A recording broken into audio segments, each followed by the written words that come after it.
ಸಮಸ್ತ ಶುದ್ಧ ಬ್ರಹ್ಮ ಸ್ವರೂಪರಲ್ಲಿ ಅನಂತ ಅನಂತ ಪ್ರಣಾಮಗಳು.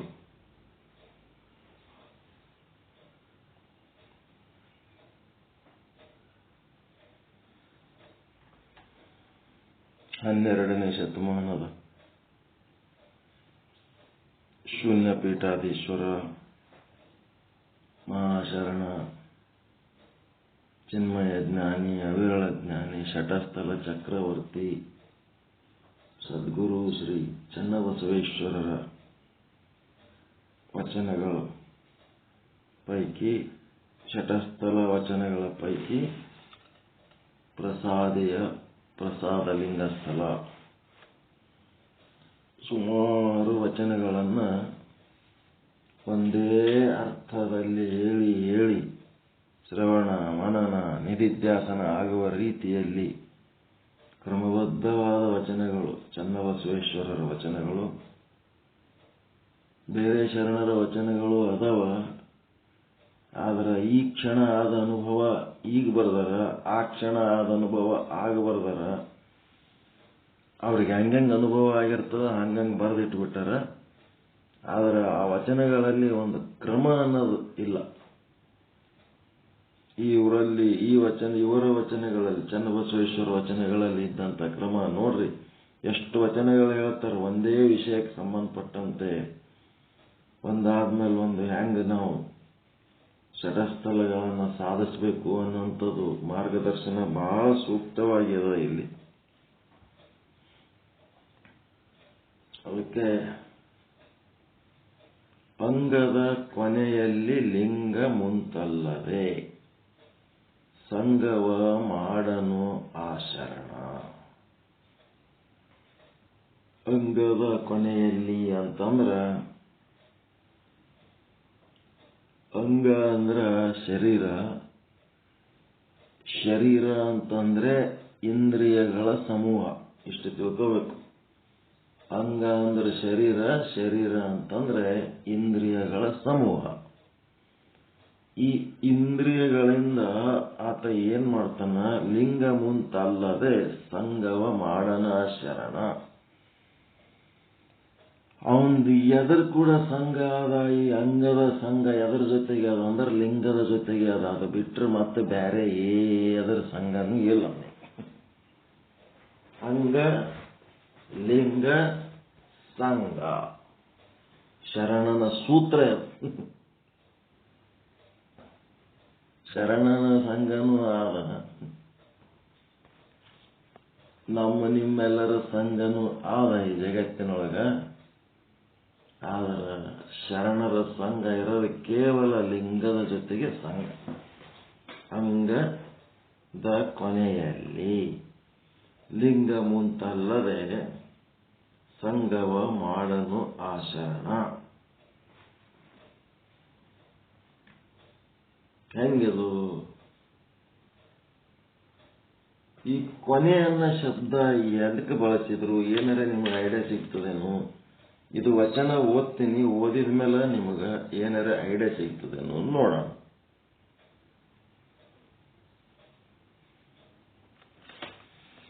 ಅಂಗದ ಕೊನೆಯಲ್ಲಿ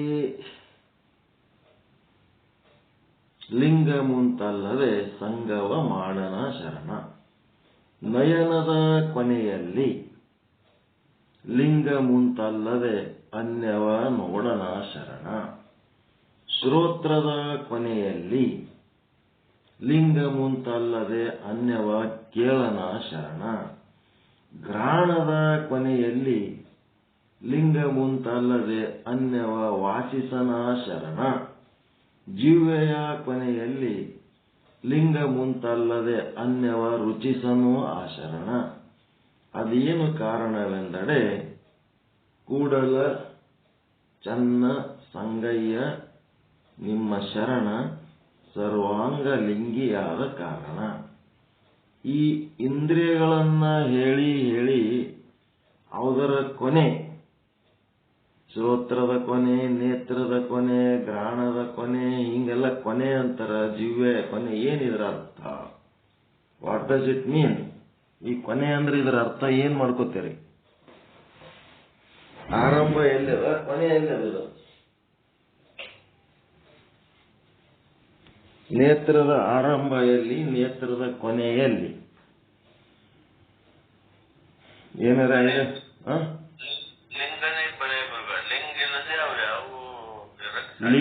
ಲಿಂಗದ ಸಂಘ ಮಾಡ್ತಾನ. ನೇತ್ರದ ಕೊನೆಯಲ್ಲಿ ಲಿಂಗದ ಸಂಘ ಮಾಡ್ತಾನ.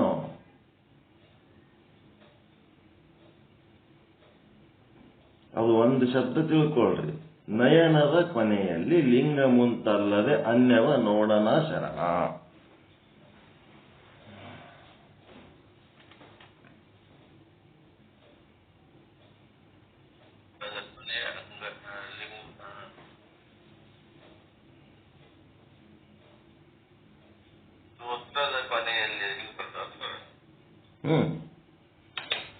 ಏನಿದೆ ನಿಮಗೆ ಗೊತ್ತಿದ್ದದ್ದೇ ಅದ.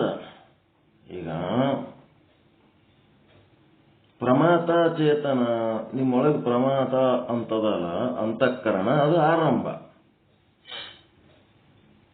ಈ ಅಂತಃಕರಣದ ವೃತ್ತಿ ಹೊರಗೆ ಬಂದು ನೇತ್ರದ್ವಾರ ಹೊರಗೆ ಬರ್ತದ ಅಂದ್ರೆ, ಇಂದ್ರಿಯ ದ್ವಾರ ಹೊರಗೆ ಬರ್ತಂದ್ರೆ ಅದ ನೇತ್ರ ಏನದ ಪ್ರಮಾಣ. ಆ ವೃತ್ತಿ ಏನದ ಪ್ರಮಾಚೇತನ. ಪ್ರಮಾಣ, ಪ್ರಮಾತ. ಅಂತಃಕರಣ ಅಂದ್ರೆ ಪ್ರಮಾತ, ಪ್ರಮಾತೃ. ಪ್ರಮಾಣ ಅಂತಂದ್ರೆ ಇಂದ್ರಿಯ, ಅದರ ಮೂಲಕ ವೃತ್ತಿ ಹೊರಗೆ ಬರ್ತದಲ್ಲ. ಹೊರಗೆ ಬಂದ್ಮೇಲೆ ಏನಾಯ್ತು, ಆ ವೃತ್ತಿ ಯಾವುದಕ್ಕ ಹೋಗಿ ಆವರಣ ಭಂಗ ಮಾಡ್ತದ, ಅದರದೇ ಅದ ಕೊನೆ. ಅದು ಮುಂದೆ ಹೋಗಿ ನೋಡೋದು ಯಾವುದು, ಯಾವುದೇ ಒಂದು ವಸ್ತುವನ್ನ ನೋಡ್ತದದು.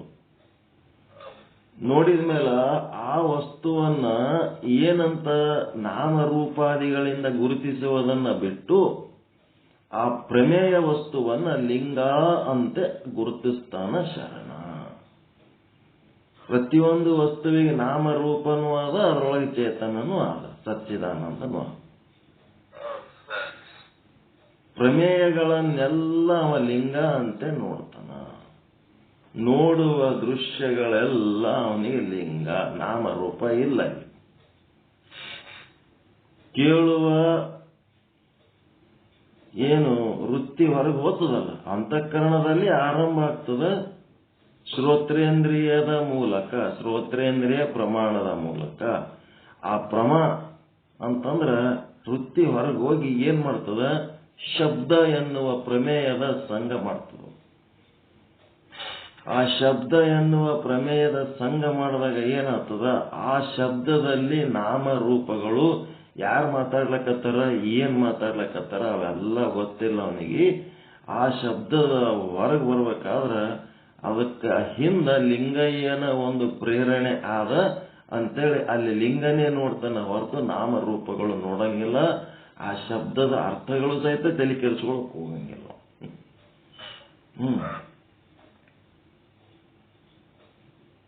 ಪ್ರಮೇಯಗಳಲ್ಲಿ, ಎಲ್ಲಾ ಪ್ರಮೇಯಗಳಲ್ಲಿ ಶಬ್ದ, ಸ್ಪರ್ಶ, ರೂಪ, ರಸ, ಗಂಧಗಳೇ ಇವು ಪ್ರಮೇಯಗಳು. ಪ್ರತಿಯೊಂದು ಪ್ರಮೇಯದೊಳಗೂ ಏನದ, ನಾಮ ರೂಪ ಕ್ರಿಯೆಗಳದಾವ. ಆ ನಾಮ ರೂಪ ಕ್ರಿಯೆಗಳು ನೋಡಿದ್ರಿ ಅಂತಂದ್ರೆ ಈ ಮನಸ್ಸಿಗೆ ವಿಷಯಾಸಕ್ತಿ, ಅದನ್ನ ಭೋಗ ಮಾಡಬೇಕು ಅಂಥೇಳಿ ಆಸಕ್ತಿ ಉಂಟಾಗ್ತದೆ.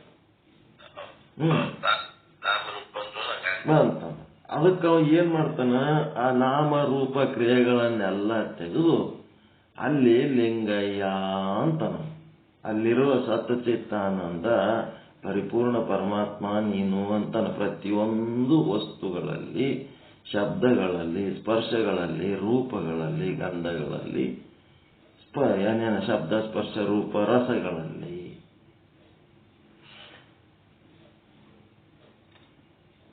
ಪ್ರಮೇಯ ವಸ್ತು ಏನ ಆದ, ಆ ವಸ್ತು ಈಗೊಂದು ನಿಮ್ಮ ಮನೆ ಮುಂದೊಂದು ಎಮ್ಮಿ ನಿಂತದ, ಆಕಳು ನಿಂತದ, ಹೋರಿ ನಿಂತದ. ಎದಕ್ ಬಂದದದು, ಏನೋ ಒಂದಿಷ್ಟು ಕೊಡ್ತಿರೇನೋ ತಿಲ್ಲಕತ್ತ ಬಂದ್ ನಿಂತು.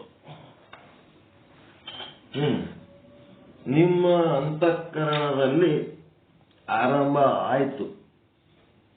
ಏನು ಪರಿಣಾಮ, ಅಲ್ಲೊಂದೇನೋ ನಿಂತದ ಅಂತ, ಮನಿ ಮುಂದೇನೋ ನಿಂತದ. ಮನಿ ಮುಂದೆ ಯಾರು ಇದ್ದಿದ್ದಿಲ್ಲ ಅಂತಂದ್ರ ಏನ್ ಅಂತಃಕರಣ ಸರೋವರದ ಹಾಗೆ ಆರಾಮ. ಮನಿ ಮುಂದೆ ಯಾರು ಬಂದು ನಿಂತಿರಂತರ ಹೆಂಗಿರ್ತದ ನಿಮ್ದು? ಯಾರು ಬಂದಾರ, ಎದಕ್ ಬಂದಾರ? ನಿಮ್ಮ ಮನಿ ಮುಂದೆ ಕಟ್ಟಿ ಮೇಲೆ ಯಾರು ಒಂದ್ 4 ಮಂದಿ ಬಂದು ಕೂತ್ರಂದ್ರ ಎದಕ್ ಕೂತಾರ ಕೇಳ್ತೀರ? ಅಲ್ಲಿ ಏನಾಯ್ತು? ಪರಿಣಾಮ ಚಾಲು ಆಯ್ತು. ಪರಿಣಾಮ ಚಾಲುವಾಗಿ ಏನಾಯ್ತು?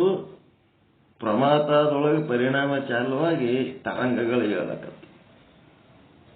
ತರಂಗ ವೃತ್ತಿ ರೂಪದಲ್ಲಿ ತರಂಗ ಎದ್ದು ಏನಾಯ್ತು? ಪ್ರಮಾಣದ ಮೂಲಕ, ಅದು ಕಣ್ಣಿನ ಮೂಲಕ ಇರ್ಬೋದು, ಮೂಗಿನ ಮೂಲಕ ಇರ್ಬೋದು, ನಾಲಿಗೆ ಮೂಲಕ ಇರ್ಬೋದು, ಚರ್ಮದ ಮೂಲಕ ಇರ್ಬೋದು, ಅದರ ಮೂಲಕನೂ ಒಟ್ಟದು ಏನಾಯ್ತು? ಇಂದ್ರಿಯಗಳಿಗೆ ಹೋಗಿ ಹೊರಗೆ ಬಂತು. ಇಂದ್ರಿಯಗಳಿಗೆ ಪ್ರಮಾಣಗಳಂತಾರೆ.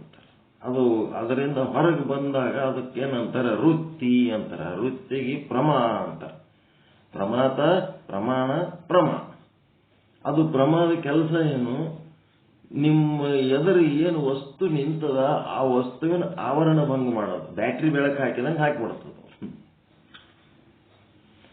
ಅದು ಬ್ಯಾಟ್ರಿ ಬೆಳಕು ಹಾಕಿದ್ಮೇಲೆ ಬ್ಯಾಟ್ರಿಗೆ ಅದು ಎಮ್ಮೆದೋ ಎತ್ತದೋ ಆಕಳದೋ ಏನು ಗೊತ್ತಾಗಲ್ಲ. ಬ್ಯಾಟ್ರಿಗೆ ಏನು ಗೊತ್ತಾಗ್ತದೆ? ಬೆಳಕು ಹಾಕೋದು ಒಂದೇ ಕೆಲಸ, ವೃತ್ತಿ ಕೆಲಸ. ಆ ವೃತ್ತಿ ಕೇವಲ ವೃತ್ತಿ ಅಷ್ಟೇ ಇಲ್ಲ, ಅದರ ಜೊತೆಗೆ ನಿಮ್ಮ ಜೀವ ಆಭಾಸ ಕೂಡ ಅದನಲ್ಲಿ. ಆ ಆಭಾಸನಿಗೆ ಏನ್ ತರಬೇತಿ ಕೊಟ್ಟ ನೀ ಶರಣ ಅಂತಂದ್ರ, ಅಲ್ಲಿ ನಾಮರೂಪ ಕ್ರಿಯೆಗಳನ್ನ ನೋಡ್ಬೇಡೋ, ಆಭಾಸ ಲಿಂಗವನ್ನು ನೋಡು ಅಂತ ತರಬೇತಿ ಕೊಟ್ಬಿಟ್ಟು.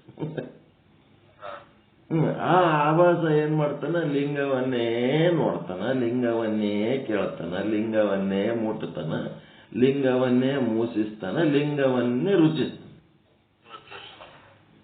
ಆಭಾಸ ಏನನ್ನು ರುಚಿಸುತ್ತಾನೋ, ಏನನ್ನು ಕೇಳುತ್ತಾನೋ, ಏನನ್ನು ನೋಡುತ್ತಾನೋ, ಏನನ್ನು ಮುಟ್ಟುತ್ತಾನೋ, ಏನನ್ನು ಮೂಸಿಸುತ್ತಾನೋ ಅವನು ಅದೇ ಆಗುತ್ತಾನೆ. ಲಿಂಗವನ್ನು ನೋಡುತ್ತಾ ನೋಡುತ್ತಾ ಆಭಾಸ ತಾನು ಲಿಂಗವೇ ಆಗುತ್ತಾನೆ. ಲಿಂಗವನ್ನು ಮೂಸಿಸುತ್ತಾ ಮೂಸಿಸುತ್ತಾ ಆಭಾಸನು ತಾನೇ ಲಿಂಗ ಆಗುತ್ತಾನೆ. ಲಿಂಗ ಪ್ರಮೇಯ ವಸ್ತು, ಏನು ಪ್ರಮೇಯ ವಸ್ತು ಅದ ಅಲ್ಲಿ ನಾಮರೂಪಗಳನ್ನ ಕೇಳೋದು ಬಿಟ್ಟು, ತಗೊಳ್ಳೋದು ಬಿಟ್ಟು, ಗ್ರಹಣ ಮಾಡೋದು ಬಿಟ್ಟು ಕೇವಲ ಲಿಂಗವನ್ನು ಗ್ರಹಣ ಮಾಡ್ತಾನೆ. ಅದು ಅನುಕೂಲ ಇರ್ಬೋದು, ಪ್ರತಿಕೂಲ ಇರ್ಬೋದು. ಲಿಂಗ ಅಂತಂದ್ಮೇಲೆ ಎಲ್ಲನೂ ಒಳ್ಳೆ ಮನಸ್ಸಿನಿಂದ ಅವನು ಸ್ವೀಕಾರ ಮಾಡ್ತಾನೆ. ಭೋಗಾಸಕ್ತಿ ಇದ್ದಲ್ಲಿ ಅನುಕೂಲ ಪ್ರತಿಕೂಲಗಳು, ಯೋಗಾಸಕ್ತಿ ಇದ್ದಲ್ಲಿ ಏನಾಗ್ತದ? ಒಳ್ಳೆ ಮನಸ್ಸಿನಿಂದ ಅವನು ಸ್ವೀಕಾರ ಮಾಡ್ತಾನೆ. ಈ ರೀತಿಯಾಗಿ ಈಗ ಈ ವಚನ ಚಂದ ಬಿಚ್ಚುಗೊತ್ತದ ನೋಡ್ರಿ. ಅಂಗದ ಕೊನೆಯಲ್ಲಿ ಲಿಂಗ ಮುಂತಲ್ಲದೆ, ಅಂಗದ ಕೊನೆಯಲ್ಲಿ ಲಿಂಗ ಮುಂತಲ್ಲದೆ, ಸಂಗವ ಮಾಡನ ಶರಣ. ಈತ ಏನೇ ಸಂಘ ಮಾಡಿದರೆ, ನಿಮ್ಗೆ ಸಂಘ ಮಾಡ್ಲಿಕ್ಕೆ ಏನೇನು ವ್ಯವಸ್ಥೆಗಳದಾವಪ್ಪ? ಕಾಯ, ವಾಚ, ಮನಸ, ಇವು ಮೂರಲ್ಲಿಂತ ನೀವು ಸಂಪರ್ಕ ಮಾಡ್ಬೇಕಲ್ಲ. ಯಾರಿಗಾರ ಹೋಗಿ ಏನ್ ಮಾಡ್ಬೋದು? ಶೇಕ್ ಹ್ಯಾಂಡ್ ಕೊಡ್ಬೋದು, ಮುದ್ದು ಕೊಡ್ಬೋದು, ತೆಕ್ಕಿಗೆ ಹಾಕೋಬಹುದು. ನಿಮ್ ಸಂಘ ಮಾಡ್ಲಕ್ಕೆ ಈಟೆ ಅದು. ಇದು ಕಾಯದ ಸಂಘ. ನೀವು ಯಾರಿಗಾರೆ ಶೇಕ್ ಹ್ಯಾಂಡ್ ಮಾಡೋ ಟೈಮ್ನೊಳಗ ಅದು ಹೆಣ್ಣಿರ್ಲಿ ಗಂಡಿರ್ಲಿ ಯಾವ ವಯಸ್ಸಿನವ್ರು ಯಾಕಿರ್ಲಕ್ಕ ನೀವೇನ್ ಮಾಡ್ಬೇಕು? ಲಿಂಗದ ಜೊತೆಗೆ ಶೇಕ್ ಹ್ಯಾಂಡ್ ಮಾಡ್ಲಕತ್ತೀನಿ ಅಂತ ತಿಳ್ಕೋಬೇಕು. ಲಿಂಗ ಭಾವ ಇತ್ತು ಅಂದ್ರೆ ಸ್ವಚ್ಛ ಆಗಿಬಿಡುತ್ತೆ. ನೀವಾಗೆ ಕೈ ಚಾಚಿ ಶೇಕ್ ಹ್ಯಾಂಡ್ ಮಾಡ್ಲಕ್ ಹೋಗಬಾರ್ದು. ನಿಮ್ಮ ಕೈಯಾಗಿರೋದು ಒಂದು ಅಧಿಕಾರ ಏನು? ಕೈ ಜೋಡಿಸಿ ನಮಸ್ಕಾರ ಮಾಡೋದಷ್ಟೇ ನಿಮ್ಮ ಅಧಿಕಾರ. ಎದುರಿಗಿದ್ದವರು ತಾವು ಕೈ ಚಾಚಿ ಕೆಲವೊಬ್ರು ಶೇಕ್ ಹ್ಯಾಂಡ್ ಮಾಡ್ಲಕ್ ಬರ್ತಾರ, ಅವರಿಗೆ ಶೇಕ್ ಹ್ಯಾಂಡ್ ಮಾಡಬೇಕು. ಲಿಂಗದ ಜೊತೆಗೆ ಶೇಕ್ ಹ್ಯಾಂಡ್ ಮಾಡೀನಿ ಅಂತ ಒಂದು ಕಡೆ ಖುಷಿ ಪಡಬೇಕು. ನೆಕ್ಸ್ಟ್ ಕ್ಷಣನೇ ಸ್ಯಾನಿಟೈಸರು ಅಥವಾ ಸಾಬೂನು ಹಚ್ಚಿ ಕೈ ತೊಳ್ಕೋಬೇಕು. ಯಾರ ಕೈ ಹೆಂಗಿರ್ತಾವ ಯಾರಿಗ್ ಗೊತ್ತು, ಸ್ವಚ್ಛ ಇರಲ್ಲ. ಹೆಲ್ತ್ ರೀಸನ್, ಆರೋಗ್ಯದ ಸಲುವಾಗಿ ಕೈ ತೊಳ್ಕೋಬೇಕು. ಅವ್ರು ಶೇಕ್ ಹ್ಯಾಂಡ್ ಕೊಟ್ಟಾಗ ಶೇಕ್ ಹ್ಯಾಂಡ್ ಕೊಟ್ಟು ಇಮಿಡಿಯೇಟ್ ಕೈ ತೊಳ್ಕೊಳ್ಳೋ ಕೆಲಸ ಮಾಡಬೇಕು. ಅವ್ರ ಕೆಮ್ಮು, ನೆಗಡಿ, ಜ್ವರ ಏನಾರ ಇತ್ತಂದ್ರೆ ಅವು ವೈರಸ್ ನಮ್ಮ ಕೈಗೆ ಟ್ರಾನ್ಸ್ಫರ್ ಆಗಿ ನಾವು ಕೆಮ್ಮಲಕ್ಕ ಸಿನ್ಲಕ್ಕ ಹತ್ತಿ ಬಿಡ್ತೀವಿ. ಅದಕ್ಕೆ ರೋಗದ ವಿಷಯದಲ್ಲಿ ನಾವು ಕ್ಲೀನ್ ಆಗಬೇಕು. ಅವ್ರೇನಾರ ನಿಮ್ಮನ್ನು ಬಹಳ ಖುಷಿ ಪಟ್ಟು ನಿಮಗೆ ಮುದ್ದು ಕೊಟ್ಟರು ಅಂದ್ರೆ ಲಿಂಗನೇ ನನಗೆ ಮುದ್ದು ಕೊಟ್ಟದ ಅಂತ ತಿಳ್ಕೋಬೇಕು. ನೀವೇನು ಮುದ್ದು ಕೊಡ್ಲಕ್ಕೆ ಹೋಗೋದು ಬೇಕಾಗಿಲ್ಲ. ಅದಕ್ಕೆ ಮುದ್ದು ಕೊಡೋದು ಅದೆಲ್ಲ ಹೊಲಸು ಪದ್ಧತಿಗಳು, ಫಾರಿನ್ ಪದ್ಧತಿ. ಒಬ್ರಿಗೊಬ್ರು ಎದುರು ಸಿಗೋನ ಮುದ್ದು ಕೊಡೋದು, ತೆಕ್ಕಿಗೆ ಬೀಳೋದು, ಯಾರ್ಯಾರ ಬಟ್ಟೆ ಹೆಂಗಿರ್ತಾವೋ, ಎಷ್ಟು ದಿನ ಜಳಕ ಮಾಡಿರ್ತಾರೋ, ಎಂತಿಂತವ್ರು ಇರ್ತಾರೋ, ಹಂಗೇನಾರ ಯಾರ್ಯಾರ ತೆಕ್ಕಿಗೆ ಬಿದ್ದು ಹಗ್ ಮಾಡಿದ್ರ ಅಂತಂದ್ರೆ ಮನೆಗೆ ಹೋಗಿ ಮೊದಲು ಜಳಕ ಮಾಡ್ಬೇಕು. ಯಾರ್ಯಾರ ಮುದ್ದು ಕೊಟ್ರ ಅಂತಂದ್ರೆ ಬಾಯಾಗ ಮೌತ್ ವಾಶ್ ಹಾಕಿ ಸ್ವಚ್ಛ ಮಾಡ್ಕೋಬೇಕು. ಆದ್ರೆ ಅವ್ರು ಮುದ್ದು ಕೊಡುವಾಗ ಏನಿರ್ತದಂದ್ರೆ ಲಿಂಗಯ್ಯ ನೀನೇ ನನ್ನ ಪ್ರೀತಿ ಮಾಡ್ಲಕತ್ತಿದಿ ಅಂತೇಳಿ ಲಿಂಗ ಭಾವನೆಯಿಂದ ಸ್ವೀಕಾರ ಮಾಡಬೇಕು.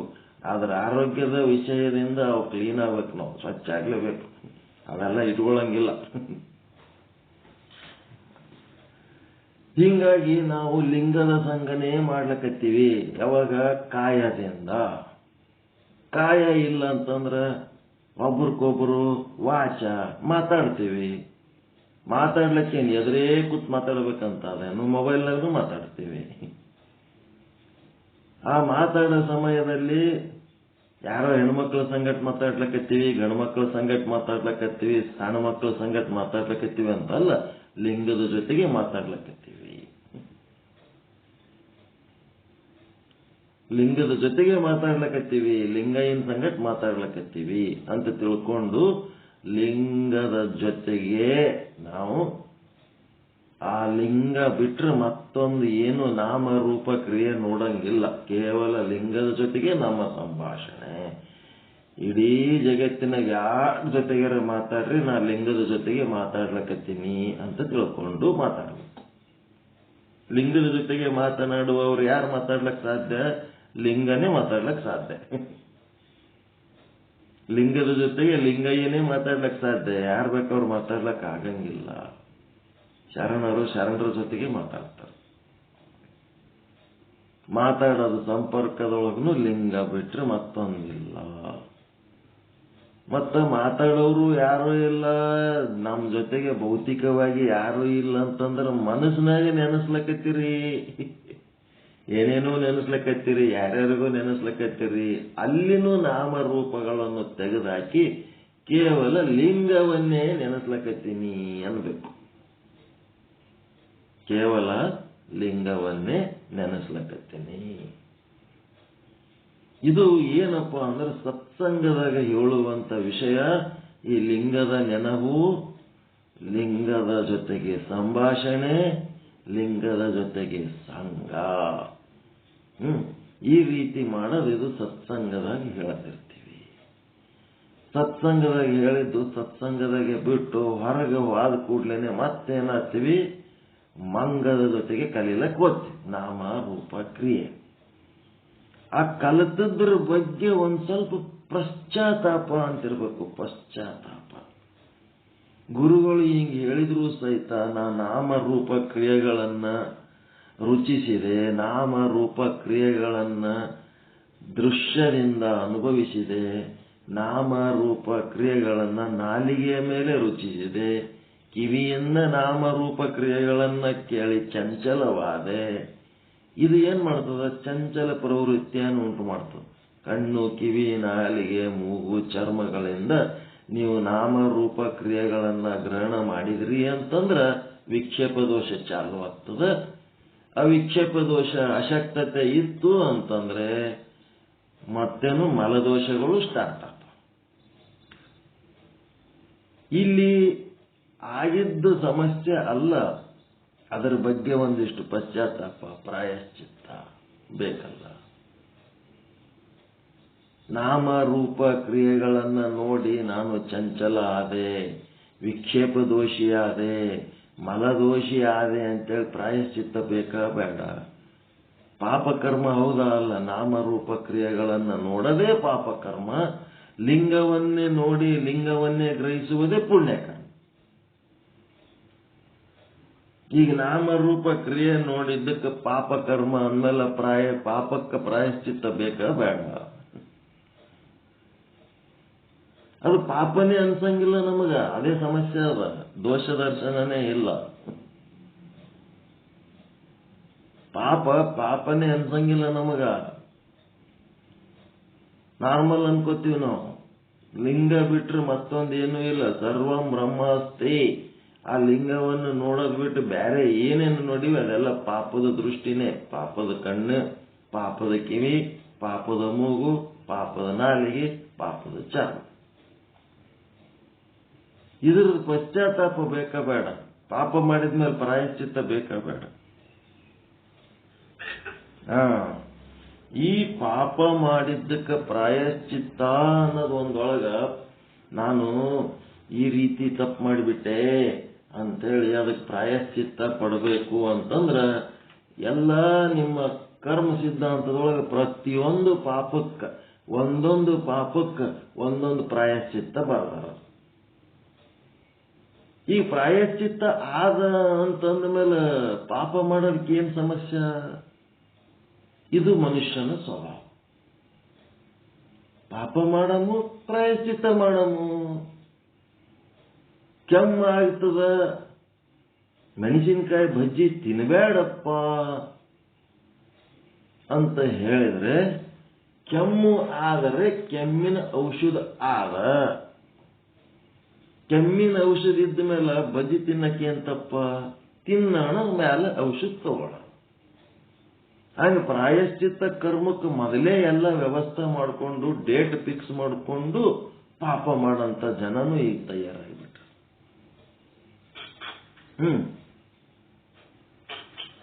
ನಾವಂತೀವಿ ಪಾಪದ ಕೂಡ ತುಂಬಿದಾಗ ತಾನೇ ಉಣ್ತಾನ ಮಾಡಿದ್ದು ಅಂತ ನಾವಂತೀವಿ. ಇವ್ರು ಎಂತವ್ರದಾರಂದ್ರ ಪಾಪದ ಕೊಡ ತಳ ಒಡೆದ್ ಬಿಟ್ಟಾರ. ಪಾಪದ ಕೊಡ ತುಂಬಂಗೆ ಇಲ್ಲ ಅವ್ರು, ಅಂತ ಪಾಪಿಷ್ಟ್ರದಾರ. ಅದು ಏನ್ ಮಾಡಿದ್ರು ಸಹಿತ ಅನುಭವಿಸಲಾರ್ದೆ ಹೋಗಂಗಿಲ್ಲ. ಅದು ಹಂಗ ಮಾಡಿಸ್ತವ. ಅದಕ್ಕಲ್ಲಿ ಏನಾಯ್ತು,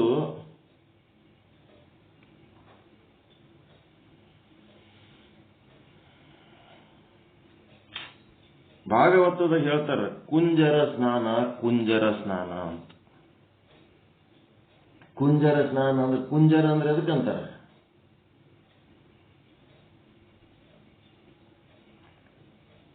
ಕುಂಜರ ಅಂದ್ರೆ ಆನಿಗಂತಾರ.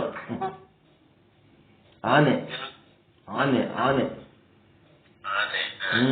ಆನಿದು ನಮಗ ನಿಮಗ ಅದ್ರದ್ದು ಕ್ರಮ ಗೊತ್ತಿಲ್ಲ. ಅದು ಆನೆ ನಮ್ಮ ಸುತ್ತಮುತ್ತ ಇರ್ಲಾರ್ದಕ್ಕೆ ಅದರ ಕ್ರಮ ಗೊತ್ತಿಲ್ಲ. ಸುತ್ತಮುತ್ತ ಇದ್ದವ್ರಿಗೆ ಅದರ ಜ್ಞಾನ ಇರ್ತದ. ಅದು ಆನೆ ಏನಪ್ಪ ಅಂದ್ರೆ ಅದ್ರದ್ದು ಮಾವುತ ಸರೋವರದಾಗ ಕರ್ಕೊಂಡೋಗಿ ಅತ್ಯಂತ ಮೈ ಕೈ ಕಾಲು ಸೊಂಡಿ ಏಟು ಝಡ್ ಸ್ವಚ್ಛ ಬ್ರಷ್ ಹಾಕಿ ತಿಕ್ಕಿ ತೊಳಿತಾನೋ. ರುದ್ರಾಭಿಷೇಕ ಮಾಡ್ತಾನೋ ಚಂದ ಆನೆಗೆ. ಅಷ್ಟು ಚಂದ ನೀರಾಗ ಎಷ್ಟೊತ್ತಾಡ್ತಿ ಆಡು, ಆಮೇಲೆ ಬಾ ಅಂತ ಕರೆದು ಅದಕ್ಕೆ ಚಂದ ಮೈಯೆಲ್ಲ ತಿಕ್ಕಿ ಬ್ರಷ್ ಮಾಡ್ತಾನ. ಬ್ರಷ್ ಮಾಡಿ ಸ್ವಚ್ಛ ತೊಳೆದ ಮೇಲೆ ಅದು ಆನೆ ಮಾವುತನ ಕಂಟ್ರೋಲ್ನಾಗ ಇರಂಗಿಲ್ಲತ್ತ ಒಂದು ತಾಸು. ಮತ್ ಬೇರೆ ಏನು ಮಾಡಂಗಿಲ್ಲ. ಅದು ಒಂದೇ ಒಂದು ಕೆಲಸ ಮಾಡ್ತದ. ಅವನು ಮಾವುತನ ಮಾತು ಅದು ಕೇಳಂಗೇ ಇಲ್ಲ ಅಂತ. ಜಳಕ ಆದ್ಮೇಲೆ ಮಾವುತನ ಮಾತು ಕೇಳಲ್ಲ. ಏನ್ ಮಾಡ್ತದ ಅಂತಂದ್ರ ಅದು ಎಲ್ಲಿ ಹಾಳು ಮಣ್ಣು ತಿಪ್ಪಿ ಇಂಥದ್ದು ಏನಿರ್ತದಲ್ಲ ಅದನ್ನು ಹುಡುಕ್ತದಂತದ್ದು ಆನೆ. ಹಾಳು ಮಣ್ಣ ತಿಪ್ಪಿ ಒಟ್ಟದು ಲೂಸ್ ಸಾಯಿಲ್ ಎಲ್ಲದ ಅದನ್ನು ಹುಡುಕ್ತದತ್ತ. ಹೋಗಿ ಅವು ಸಡಿಲವಾದ ಮಣ್ಣು ಅದು ಇರ್ತದಲ್ರಿ, ಹಿಂಗ ಸಂಡಿ ಹಾಕಿದ್ರೆ ಮಣ್ಣು ಬರ್ಬೇಕು, ರಾಶಿ ಮಣ್ಣು, ಅಂತ ಮಣ್ಣು ಹುಡುಕ್ತದತ್ತ. ಹುಡುಕಿ ಹೋಗಿ ಏನ್ ಮಾಡ್ತದ, ತಿಪ್ಪಿ ಅಥವಾ ಹಾಳು ಮಣ್ಣ ತಗೊಂಡು ಎಲ್ಲ ಮೈ ಮೇಲೆ ಹಾಕೋತದಂತ. ಹಾಕೊಂಡ ಮೇಲೆ ಆಮೇಲೆ ಮಾವುತನ ಬಳಿ ಬಂದು ನಿಂದಿರ್ತದ. ಏನ್ ಹೇಳ್ತಿ ಹೇಳು, ಏನ್ ಮಾಡಮ್ಮ.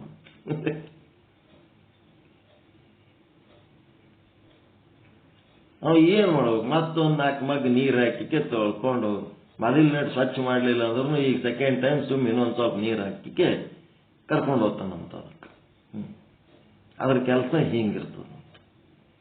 ಹಂಗ ಇಲ್ಲಿ ಏನದಪ್ಪ ಅಂದ್ರ ಮನುಷ್ಯ ಪಾಪ ಕರ್ಮ ಪ್ರಾಯಶ್ಚಿತ್ತ ಕರ್ಮ, ಬರೀ ಕರ್ಮ ಅಂತೀವಿ. ಕರ್ಮ ಅಂದ್ರೆ ಏನಂತ ಗೊತ್ತಿಲ್ಲ. ಪಾಪ ಕರ್ಮ ಪ್ರಾಯಶ್ಚಿತ್ತ ಕರ್ಮ. ಪಾಪ ಕರ್ಮ ಅಂದ್ರೆ ನಾಮ ರೂಪ ಕ್ರಿಯೆಗಳನ್ನ ನೋಡಿ ಮಾಡಿ ವ್ಯವಹಾರಗಳೆಲ್ಲ ಪಾಪ ಕರ್ಮಗಳು. ಅಲ್ಲಿರುವ ಲಿಂಗಯ್ಯನ ದರ್ಶನ ಮಾಡಿಕೊಂಡದ್ದು ಪುಣ್ಯ ಕರ್ಮ. ಇಲ್ಲಿ ಏನಾಗ್ತದ, ಆ ಪಾಪ ಕರ್ಮಗಳ ಪ್ರಾಯಶ್ಚಿತ್ತ ಅಂತೇನು ಮಾಡ್ತೀವಲ್ಲ, ಈ ಪ್ರಾಯಶ್ಚಿತ್ತ 100% ಸಕ್ಸಸ್ ಮಾಡೋರು ಯಾರು ಅಂದ್ರೆ ದೇವತೆಗಳು. ದೇವತೆಗಳಂತ ಅದರಲ್ಲ, ಅವ್ರಿಗೆ ಯಾಕೆ ದೇವತೆಗಳು ಆಗ್ಯಾರ ಅಂತಂದ್ರ ಅವ್ರು ಮಾಡೋ ಪಾಪ ಕರ್ಮ ಏನದ, ಒಮ್ಮೆ ಮಾಡಿದ ಪಾಪ ಕರ್ಮ ಇನ್ನೊಮ್ಮೆ ಮಾಡಂಗಿಲ್ಲ. ಏನೋ ತಪ್ಪಿ ಕೆಲವೊಂದು ಪಾಪ ಕರ್ಮ ಆಗ್ಯಾವ, ಅವು ಮತ್ತೆ ರಿಪೀಟ್ ಮಾಡ್ಲಾರ್ದಂಗೆ ಇರೋರೇ ದೇವತೆಗಳು. 100% ಸಕ್ಸಸ್ ಅವ್ರು ಮಾಡುವ ಪ್ರಾಯಶ್ಚಿತ್ತ ಕರ್ಮಗಳು. ಎಲ್ಲರೂ ದೇವತೆಗಳು ಪಾಪ ಮಾಡ್ತಾರ, ಋಷಿ ಮುನಿಗಳು ಪಾಪ ಮಾಡ್ತಾರ, ಮನುಷ್ಯರು ಪಾಪ ಮಾಡ್ತಾರ, ರಾಕ್ಷಸರು ಪಾಪ ಮಾಡ್ತಾರ, ಎಲ್ಲರೂ ಪಾಪ ಮಾಡ್ತಾರ. ಇಲ್ಲಿ ಭೂಮಿ ಮೇಲೆ ಬಂದ್ಮೇಲೆ ಪಾಪನೇ ಪಾಪ. ಆ ಪಾಪದ ಪ್ರಾಯಶ್ಚಿತ್ತ 100% ಸಕ್ಸಸ್ ಮಾಡಿ ಇನ್ನೊಮ್ಮೆ ಆ ಪಾಪ ಮಾಡ್ಲಾರ್ದಂಗೆ ಇರೋರು ಯಾರು ಅಂದ್ರೆ ಅವರು ದೇವತೆಗಳು. ಅವ್ರು ಮನುಷ್ಯನ ರೂಪದಾಗ ಇದ್ದರೂ ಅವ್ರು ದೇವತೆಗಳೇ. ಮಾಡಿದ ಪಾಪ ಇನ್ನೊಮ್ಮೆ ಮಾಡ್ಲಾರ್ದಂಗಿದ್ದು ಆದ ಪಾಪದ ಬಗ್ಗೆ ಪ್ರಾಯಶ್ಚಿತ್ತ ಪಟ್ಟು ಅದಕ್ಕೆ ತಕ್ಕಂತ ಕರ್ಮ ಮಾಡಿ ಅದನ್ನು ಸ್ವಚ್ಛ ಮಾಡ್ಕೊಳ್ಳೋರು ದೇವತೆಗಳು. ಅವರು ಮನುಷ್ಯರ ರೂಪದಾಗಿರ್ಬೋದು, ರಾಕ್ಷಸರ ರೂಪದಾಗಿರ್ಬೋದು, ಪ್ರಾಣಿಗಳ ರೂಪದಾಗಿರ್ಬೋದು, ಯಾವುದೋ ಒಂದು ರೂಪದಲ್ಲಿ, ರೂಪಕ್ಕೆ ಸಂಬಂಧ ಇಲ್ಲ. ಈ ರೀತಿ ಇದ್ರೆ ಇವರೇ ದೇವತಾ ಪುರುಷರು. ಸೆಕೆಂಡ್ ಯಾರು? ಋಷಿ ಮುನಿಗಳಂತದ.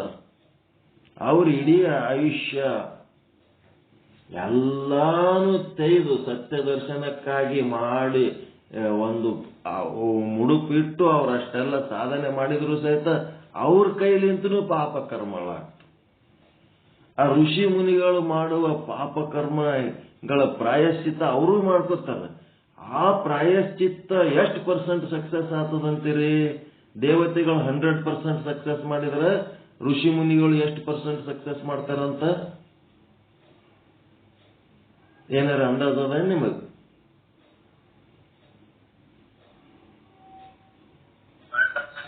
ಎಲ್ಲ ಈಗ ನಮ್ಮಲ್ಲಿ ಸಂಸಾರ ತ್ಯಾಗ ಮಾಡಿ ಸನ್ಯಾಸಿ, ಮಠಾಧೀಶರು, ಜಗದ್ಗುರುಗಳು ಹಿಂಗೆಲ್ಲ ಆಗಿರ್ತಾರಲ್ಲ, ಇವರೆಲ್ಲಾನು ಕಂಟ್ರೋಲ್ ಮಾಡ್ಕೊಂಡು ಇದ್ರು ಅವ್ರ ಕೈಲಿಂತನೂ ಕಾಯ ವಾಚ ಮನಸ್ಸು ಅವ್ರದೂ ಕೆಲವೊಂದು ಪಾಪ ಆಗಿರ್ತಾವ.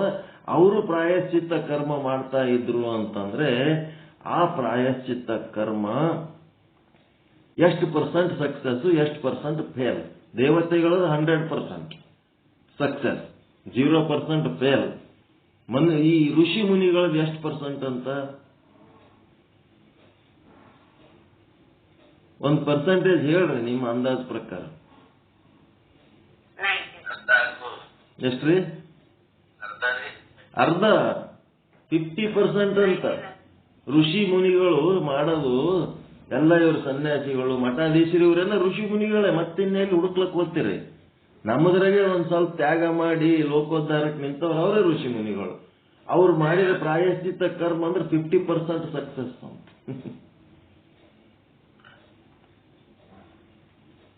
50% ಫೇಲ್, 50% ಸಕ್ಸಸ್. ಅರ್ಧ ಮಾಡೋದ್ ಬಿಡ್ತಾರಂತ, ಇನ್ನು ಅರ್ಧ ಹಂಗೆ ಮಾಡ್ಕೊತಿರ್ತಾರಂತ ಅವರು. ಅವ್ರದ್ದು ಹಣೆಬರ ಏನ್ ಪಾಪದಿಂದ ಮುಕ್ತಿ ಇಲ್ಲ ಅವರು. ನೆಕ್ಸ್ಟ್ ಮನುಷ್ಯರದ್ದು ಏನದ ಅಂತಂದ್ರೆ ಬರೇ 10% ಅಂತ, 90% ಫೇಲ್ ಪ್ರಾಯಶ್ಚಿತ್ತ ಮಾಡೋದ್ರಾಗ. 10% ಸಕ್ಸಸ್ ಅಷ್ಟೇ. ಅವ್ರಿಗೆ 100% ಮನುಷ್ಯರಿಂದ ಮಾಡ್ಲಿಕ್ಕೆ ಆಗಂಗೇ ಇಲ್ಲ. 90% ಫೇಲು, 10% ಅಷ್ಟೇ ಸಕ್ಸಸ್. ಮತ್ತು ನಾವು ಮಾಡುವ ಪ್ರಾಯಶ್ಚಿತ್ತ ಕರ್ಮ, ಶಾಂತಿಗಳು, ಪೂಜೆಗಳು, ಪಾಠಗಳು, ಜಪ ತಪಾದಿಗಳು ಇವೆಲ್ಲ ಮಾಡಿದ್ರೆ ಬರೀ 10% ಸಕ್ಸಸ್ಸು, 90% ಫೇಲ್ ಅಂತಂದ್ರ ಮಾಡಿ ಏನು ಉಪಯೋಗ ಅದ? ಮಾಡ್ಬೇಕಾ ಬೇಡ ಅಂತ ಒಂದು ಪ್ರಶ್ನೆ ಬಂತು. ರಾಕ್ಷಸರು, ಅಸುರರು, ದುಷ್ಟರು ಇವ್ರಿಗೆ ಏನದಂದ್ರ ತಾವು ಮಾಡ್ತಾ ಇರೋ ಪಾಪದ ಪ್ರಜ್ಞೆನೇ ಇಲ್ಲ ಅವರಿಗೆ. ಭ್ರಷ್ಟಾಚಾರನೇ ಶಿಷ್ಟಾಚಾರ ಅವರಿಗೆ, ಅನ್ಯಾಯನೇ ನ್ಯಾಯ.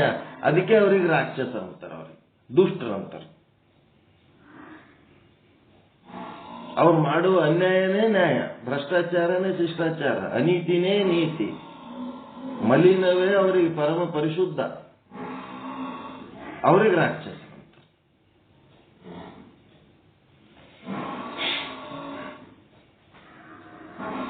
ನೋಡಿ ಎಷ್ಟು ಚಲೋ ವಿಷಯ ನಡೆದ. ಮನಿ ಬಲ್ಲಿ ಬಂದು ಎಮ್ಮೆ ಓದಕ್ಕೋತಂತ, ಇದಕ್ಕೇನ್ ಮಾಡ್ಬೇಕು? ಯಾರ ಎಮ್ಮೆನೇ ಸ್ವಲ್ಪ ಕಳಿಸಿ ಬರ ಮೊದಲು.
ಈಗ 10% ಸಕ್ಸಸ್ ಆಗ್ತದಂದ್ರೆ ಮಾಡಬೇಕು ಮಾಡಬಾರ್ದು? ನಾವು ಮಾಡಿದ ಪ್ರಾಯಶ್ಚಿತ್ತ ಕರ್ಮ 10% ಸಕ್ಸಸ್ ಆಗ್ತದಂದ್ರೆ ಮಾಡಬೇಕು ಮಾಡಬಾರ್ದು? ಎದಕ್ಕೆ ಮಾಡಬೇಕು? 90% ಫೇಲ್ ಅದಂತ ಹೇಳಿದ್ರು ಶಾಸ್ತ್ರ, ಯಾಕೆ ಮಾಡಬೇಕು ಅಂತಂದಾಗ, ಕುಂಜರ ಸ್ನಾನ ಮತ್ತ ಪ್ರಾಯಶ್ಚಿತ್ತ ಮಾಡ್ಲಕ್ಕೆ ಹೋಗಿ ಮತ್ತೊಂದಿಷ್ಟು ಮಣ್ಣು ಮೈ ಮೇಲೆ ಹಾಕೊಳ್ಳೋದೆ, ಮತ್ತೆ ಪಾಪ ಮಾಡೋದೆ. ಮನುಷ್ಯನ ಸ್ವಭಾವನೇ ಹಂಗೆ. ಮನುಷ್ಯನ ಸ್ವಭಾವನೇ ಹಂಗಿದ್ಮೇಲೆ ಏನ್ ಮಾಡ್ಬೇಕು? ಆ ಮನುಷ್ಯನ ಸ್ವಭಾವ ಹಂಗಿದ್ಮೇಲೆ ಏನ್ ಮಾಡ್ಬೇಕು? ಆ 10% ಆದ್ರೂ ಸ್ವಚ್ಛ ಆಗೋದಕ್ಕೆ ಪ್ರಾಯಶ್ಚಿತ್ತ ಮಾಡಬೇಕು ಅಂತ ಹೇಳ್ತದೆ ಶಾಸ್ತ್ರ. 10% ಸ್ವಚ್ಛ ಆಗ್ತೀವೇ ಇಲ್ಲ? ಆ 10% ಸ್ವಚ್ಛತೆಗಾಗಿ ಆದರೂ ನಾವು ಮಾಡಬೇಕು. 10% ಸ್ವಚ್ಛ ಆದರೂ ಸಹಿತ ಅದು ಮನುಷ್ಯ ಜನ್ಮನ ಸಾರ್ಥಕ. ನೀವು ಮಾಡಿದ ಇಡೀ ಜನ್ಮದ್ದು ಪಾಪ ಕರ್ಮದ್ದು ಒಂದು 10% ನೀವು ಸ್ವಚ್ಛ ಮಾಡ್ಕೊಂಡ್ರೆ ಅದು ಮನುಷ್ಯ ಜನ್ಮ ಸಾರ್ಥಕ. 50% ಸ್ವಚ್ಛ ಮಾಡ್ಕೊಂಡ್ರಿ ಅಂದ್ರೆ ನೀವೇ ಋಷಿ ಮುನಿಗಳು. 100% ಸ್ವಚ್ಛ ಮಾಡಿಕೊಂಡು ಮತ್ತೆ ಮಾಡ್ಲಾರ್ದಂಗಿದ್ರೆ ಅಂದ್ರೆ ನೀವೇ ದೇವತೆಗಳು. ನಿಮ್ಮನ್ನು ಬಿಟ್ಟು ಮತ್ತಾರು ದೇವತೆಗಳಿಲ್ಲ, ಋಷಿ ಮುನಿಗಳಿಲ್ಲ, ಮನುಷ್ಯರಲ್ಲ. ಹೀಗಾಗಿ ಮಾಡಲೇಬೇಕು ಮಾಡಲೇಬೇಕು ಮಾಡಲೇಬೇಕು ಮಾಡಲೇಬೇಕು. ಪ್ರಾಯಶ್ಚಿತ್ತ ಕರ್ಮಗಳನ್ನು ಮಾಡಲೇಬೇಕು. ಅದಕ್ಕೆ ಮುಂದೇನು ಹೇಳ್ತಾರ?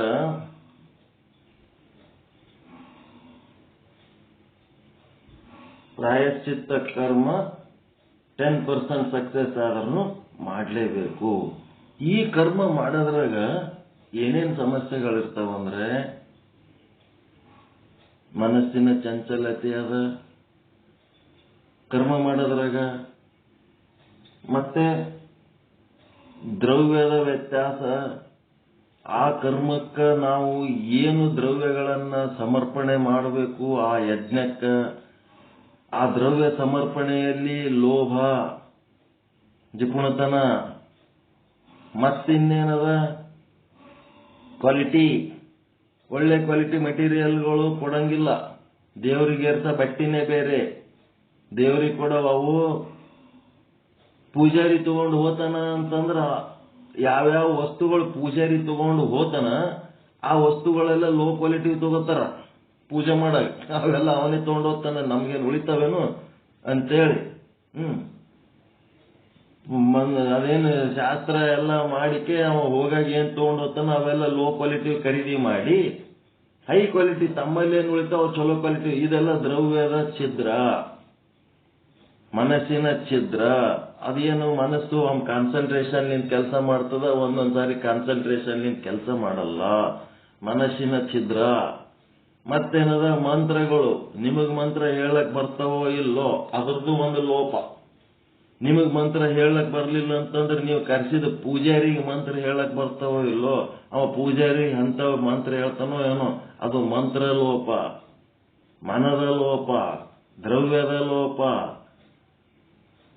ಮಂತ್ರದ ಲೋಪದಲ್ಲಿ ಸ್ವರಗಳಂತ ಬರ್ತಾವ.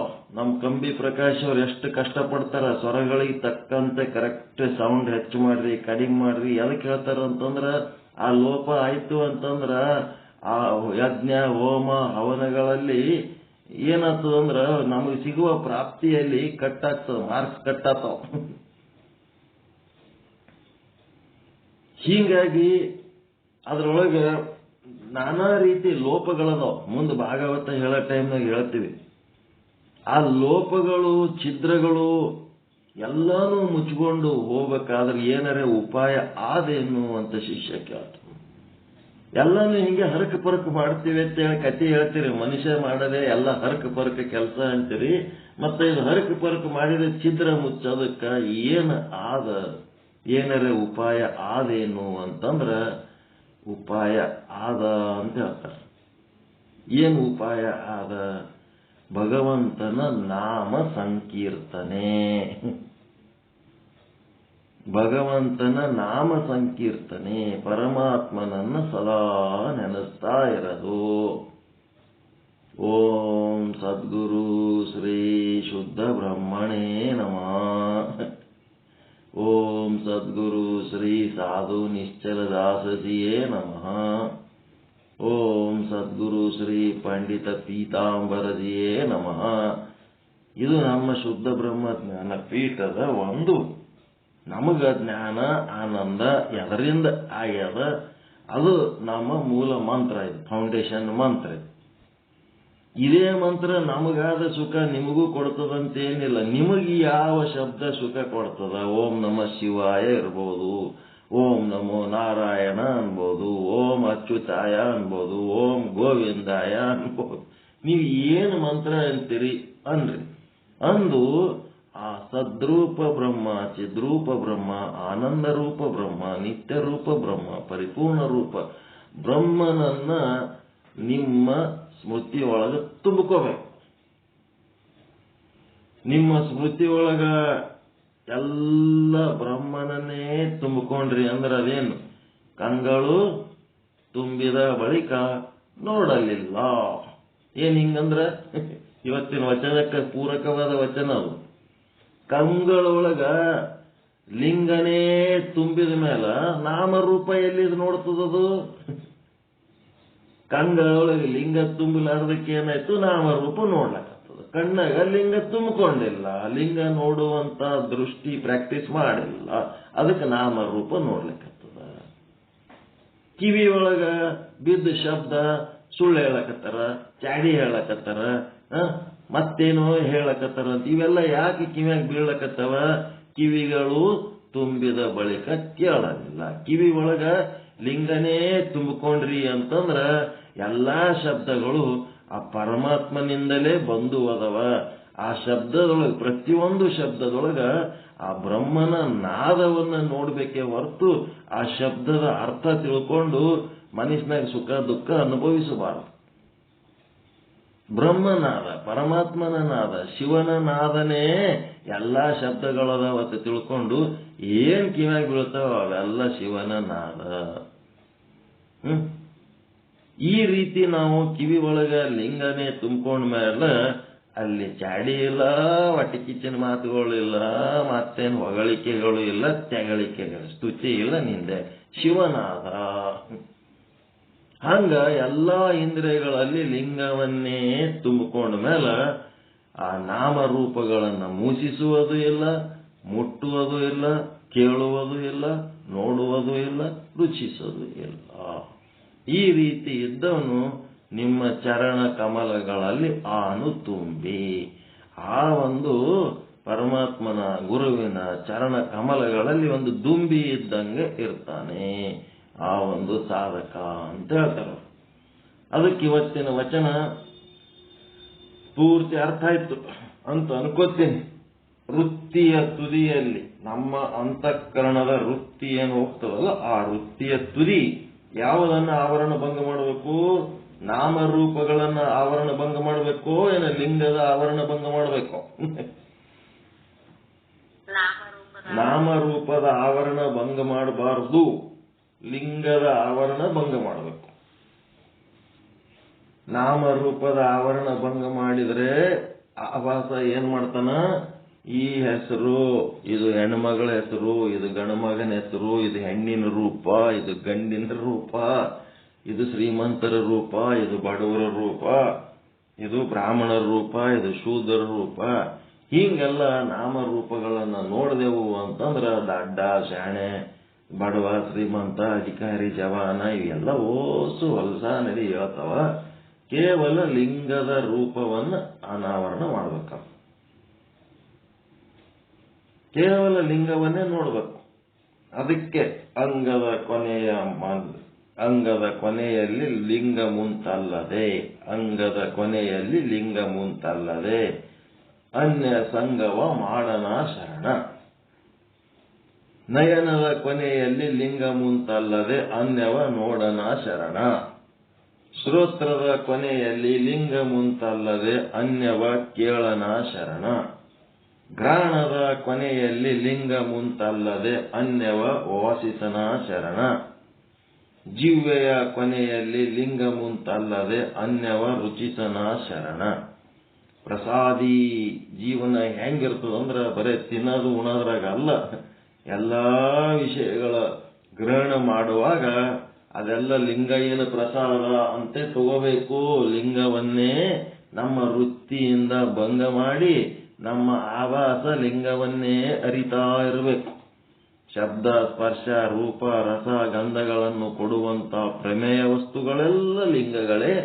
ಆ ಲಿಂಗದಿಂದ ಬರ್ತಾ ಇರುವಂತ ಆ ಶಬ್ದ ಸ್ಪರ್ಶ ರೂಪ ರಸ ಗಂಧಗಳೆಲ್ಲ ಆ ಲಿಂಗಯ್ಯನ ಪ್ರಸಾದಗಳೇ ಅಂತ ತಿಳ್ಕೊಂಡು ಅವುಗಳನ್ನ ನಮ್ಮ ಅನುಕೂಲ ಪ್ರತಿಕೂಲ ಹಿತ ಅಹಿತ ಯಾವುದನ್ನೂ ವಿಚಾರಿಸಲಾರದೆ ಅದನ್ನ ನಾವು ಏನ್ ಮಾಡ್ಬೇಕು? ಗ್ರಹಣ ಮಾಡುವಂತ ಗುಣ, ದೊಡ್ಡ ಗುಣ ಬರಬೇಕು. ಮುಳ್ಳು ಅದ, ಹೂವನ್ನು ಅದ ಗುಲಾಬಿ ಗಿಡದೊಳಗ. ಮುಳ್ಳಿನೊಳಗನು ಅದೇ ಜೀವರಸ, ಹೂವಿನೊಳಗನು ಅದೇ ಜೀವರಸ. ಅವೆರಡನ್ನ ಸಮಾನವಾಗಿ ಪರಿಗಣಿಸುವುದು ಕಲಿತರೆ ಅವ ಶರಣ. ಮುಳ್ಳು ಅಹಿತ, ಹೂವ ಹಿತ ಅಂತಂದ್ರೆ ಅವ ಜೀವ ಅಷ್ಟೇ, ಜೀವಭಾವ.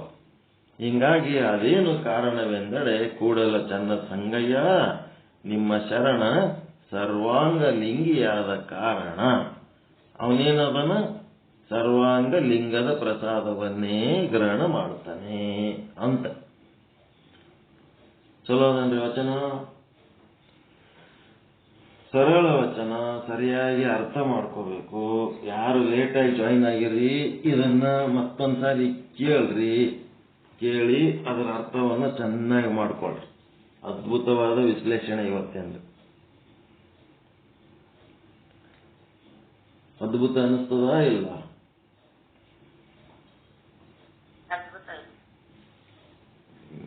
ನೀವು ಈಗ ಬಂದಿರಿ, ಫಸ್ಟ್ ಇಂದ ಬಂದಿದ್ರೆ ಗೊತ್ತಾಗ್ತಿತ್ತು. ಇದು ಮತ್ತೊಂದ್ಸಾರಿ ಕೇಳ್ರಿ ಗೊತ್ತಾಗ್ತದೆ. ಈಗೇನಪ್ಪಾ ಅಂದ್ರೆ ನಾಮ ಸಂಕೀರ್ತನ ಮಾಡಿ ಎಲ್ಲ ಪ್ರಾಯಶ್ಚಿತ್ತ ಕರ್ಮದ ಛಿದ್ರಗಳನ್ನು ತುಂಬಿಕೊಳ್ಳೋದಕ್ಕೆ ಏನು ಮಾಡ್ತೀರಿ? ಮಂತ್ರವನ್ನ ಜಪ ಮಾಡ್ರಿ, ಏನಾರ ಮಾಡ್ರಿ, 5 ನಿಮಿಷ ಉಪಾಸನೆ ಮಾಡಿಸಿ. ಉಪಾಸನೆಯಿಂದಲೇ ಕರ್ಮಗಳ ಛಿದ್ರಗಳು ಏನಾಗ್ತಾವ? ತುಂಬಿಕೋತಾವ. ತುಂಬಿಕೊಂಡು ಸಪೋರ್ಟ್ ಸಿಗ್ತದೆ ಮುಂದೆ ಹೋಗೋದಕ್ಕೆ.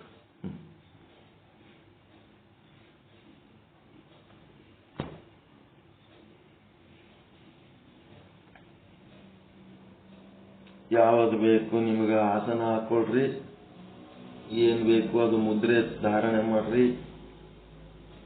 ಚಿನ್ನ ಮುದ್ರೆ, ಧ್ಯಾನ ಮುದ್ರೆ, ಜ್ಞಾನ ಮುದ್ರೆ.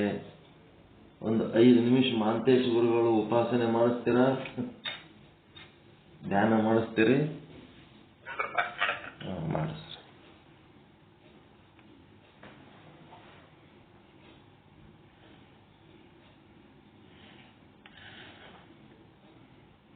ಮಂತ್ರ ಹೇಳ್ಕೋತಿರ್ರಿ.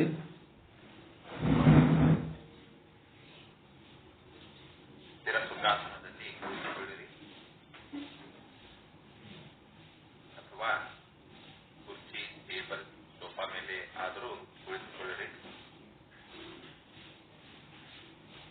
ಆಸನವು ನಿರಾಯಾಸವಾಗಿರಬೇಕು.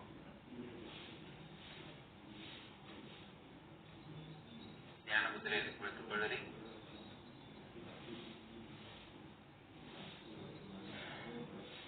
ಬೆನ್ನು ಗುರಿ ನೇರವಾಗಿರಲಿ. ಶರೀರವೆಲ್ಲ ಸಡಿಲವಾಗಿರಲಿ. ಕಣ್ಣುಗಳು ನಯವಾಗಿ ಮುಚ್ಚಿರಲಿ.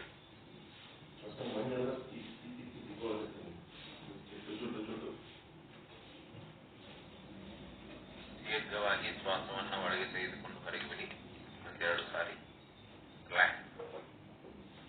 ಮುಖದಲ್ಲಿ ಮಂದಹಾಸವಿರಲಿ.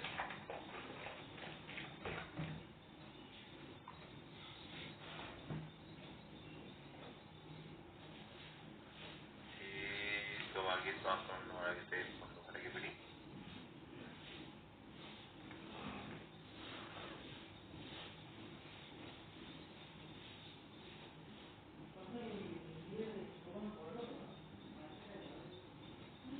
ದೀರ್ಘವಾಗಿ ಶ್ವಾಸವನ್ನು ಒಳಗೆ ತೆಗೆದುಕೊಂಡು ನನ್ನ ಜೊತೆ 3 ಸಾರಿ ಓಂಕಾರವನ್ನು ಪ್ರಾರಂಭಿಸಿ.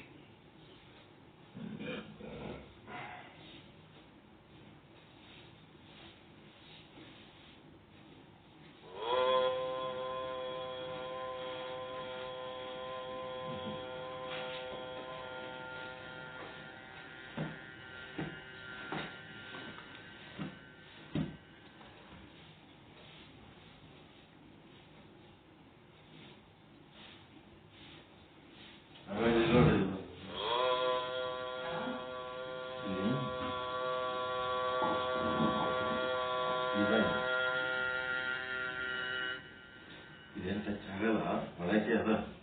ಅದನ್ನು ಇದೊಂದು ಖಾಲಿ ಟಚ್ ಆಗ್ತದೆ. ಸುಮ್ಮನೆ ಹಿಂಗಿಟ್ಟಿರ್ತೇನೆ. ಹಿಂಸೆ ಇರ್ತಿತ್ತು. ಶುಗರ್ ಇದ್ದವ್ರು ಗಾಯ ಆಗಬಾರ್ದು. ಮುಚ್ಕೊಂಡಿರ್ತೀವಿ. ಏನು ರಾತ್ರಿ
ಉಸಿರು ಒಳಗೆ ಹೋಗುವಾಗ ಮನಸ್ಸನ್ನ ಉಸಿರಿನ ಜೊತೆ ಒಳಗೆ ಕಳಿಸ್ತಾ ಇರಿ.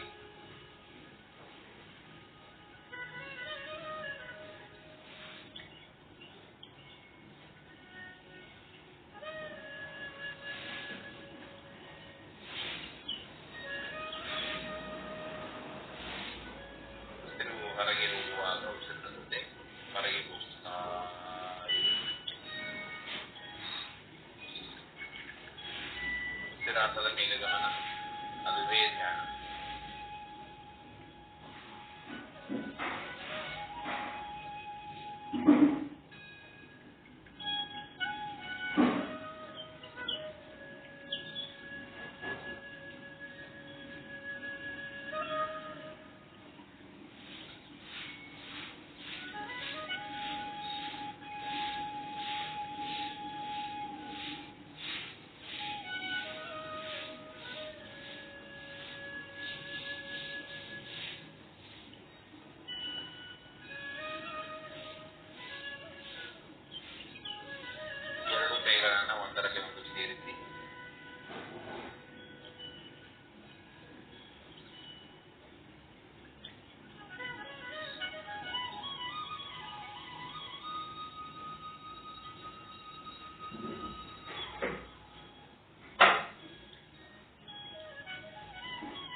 ದೀರ್ಘವಾಗಿ ಶ್ವಾಸೋಚ್ಛ್ವಾಸ ಮಾಡಿ 2 ಸಾರಿ.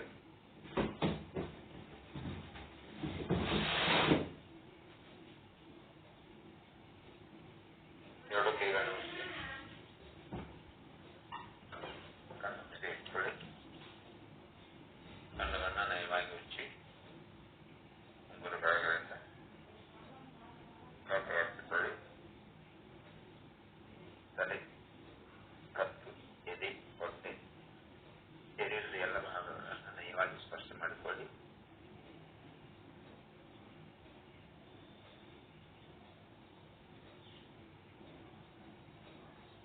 ಕಣ್ಣುಗಳ ಮುಂದೆ ಹೊಗಸೆಯನ್ನು ಮಾಡಿ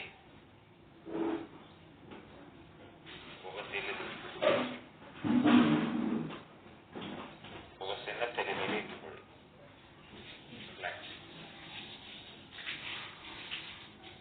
ಎಲ್ಲರಿಗೂ ಶರಣ.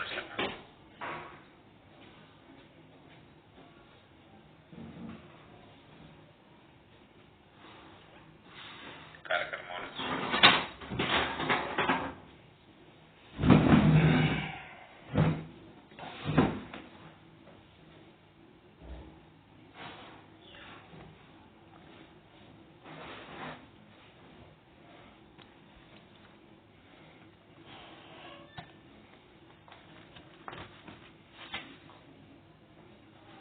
ವಿಚಾರ ಸಾಗರ ಸ್ಟಾರ್ಟ್ ಮಾಡಮ್ರಿ.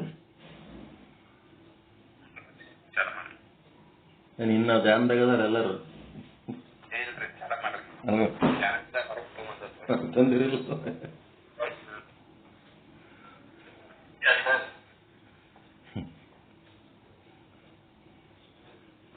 ಇದು ಉಪಾಸನೆ ಸಮಯ ಹೆಚ್ಚು ಮಾಡಮ್ಮ ಏನ್ ಇಷ್ಟ ಇರ್ಲ?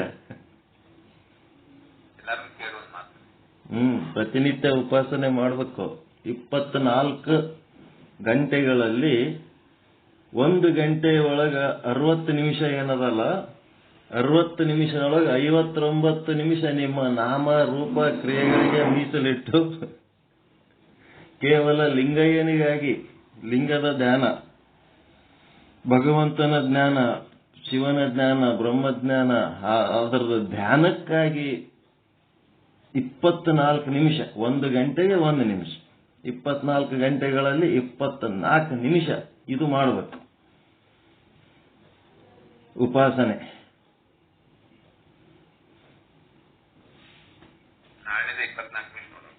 24 ನಿಮಿಷ ನೀವು ಉಪಾಸನೆ ಮಾಡಿದರೆ ಒಂದಿಷ್ಟು ಹೊಟ್ಟಿ ತುಂಬಿತು.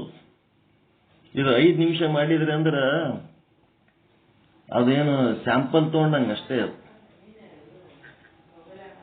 ಏನೇ ಮಾಡ್ರಿ 24 ನಿಮಿಷ, ನಿದ್ದೆ ಮಾಡಿದ್ರೆ 24 ನಿಮಿಷ, ಊಟ ಮಾಡಿದ್ರೆ 24 ನಿಮಿಷ, ಎಲ್ಲಾನು ಒಂದು 24 ನಿಮಿಷ, ಒಂದು ಅರ್ಧ ತಾಸರೇ ಆರಾಮ್ ಊಟಕ್ಕೆ ಕೂತ್ರೆ ಒಂದು ಅರ್ಧ ತಾಸು ಆರಾಮ್ ಊಟ ಮಾಡೋದು. ಮಲ್ಕೊಂಡು ನಿದ್ದೆ ಮಾಡಿದ್ರೆ ಒಂದು ಅರ್ಧ ತಾಸು ಚಂದ ಡೀಪ್ ಸ್ಲೀಪ್ ಮಾಡೋದು. 6 ತಾಸು 8 ತಾಸು ಮಕ್ಕೊಂಡ್ರು ನಿಮಗೆ ನಿದ್ದೆ ಹತ್ತದ ಒಂದು ಅರ್ಧ ತಾಸೆ. ಉಳಿದದ್ದೆಲ್ಲ ಆ ಕಡೆ ಅದು ಬೇರೆನೆ, ಈ ಕಡೆ ಇದು ಬೇರೆ, ಹಿಂಗೆ ಇರ್ತದೆ. ಅದಕ್ಕೆ 24 ಮಿನಿಟ್ಸ್, 1 ಗಳಿಗೆ ಅಂತಾರೆ. 1 ಗಳಿಗೆ ಅಂದ್ರೆ 24 ಮಿನಿಟ್ಸ್, 2.5 ಗಳಿಗೆ ಅಂದ್ರೆ 1 ತಾಸು. 2.5 ಗಳಿಗೆ ಗುಣಿಲೆ 12 ಅಂದ್ರೆ ಎಷ್ಟಾಯ್ತು? 12 ತಾಸಿಗೆ 1 ಹಗಲು, 12 ತಾಸಿಗೆ 1 ರಾತ್ರಿ ಅದ ಇಲ್ಲ? 12 ಗುಣಿಲೆ 2.5 ಅಂದ್ರೆ 30 ಗಳಿಗೆ. 30 ಗಳಿಗೆಗೆ 1 ಹಗಲು, 30 ಗಳಿಗೆಗೆ 1 ರಾತ್ರಿ. 1 ಗಳಿಗೆ ಸುಮ್ ಕುಂದ್ರಬಾರ್ದ ಅಂತಾರ ಇಲ್ಲ? ಜಾನಪದರು ಏನ್ ಬಡದಾಡ್ತಿ, ಬಾ 1 ಗಳಿಗೆ ಕುಂದ್ರಂಬ, ಸುಮ್ ಆರಾಮ್ ಕುಂದ್ರಂಬ. ಇಲ್ಲೇನದ 1 ಗಳಿಗೆ ಸುಮ್ ಕುಂದ್ರಬ, ಬರೇ ಬಡದಾಡೋದು. ಎಷ್ಟು ಬಡದಾಡಿ ಮಾಡಿ ಎಲ್ಲ ಇಲ್ಲೇ ಬಿಟ್ಟು ಹೋಗೋದು. ಬಾ ಸ್ವಲ್ಪ ಹೊತ್ತು ಸುಮ್ ಕುಂದ್ರಂಬ.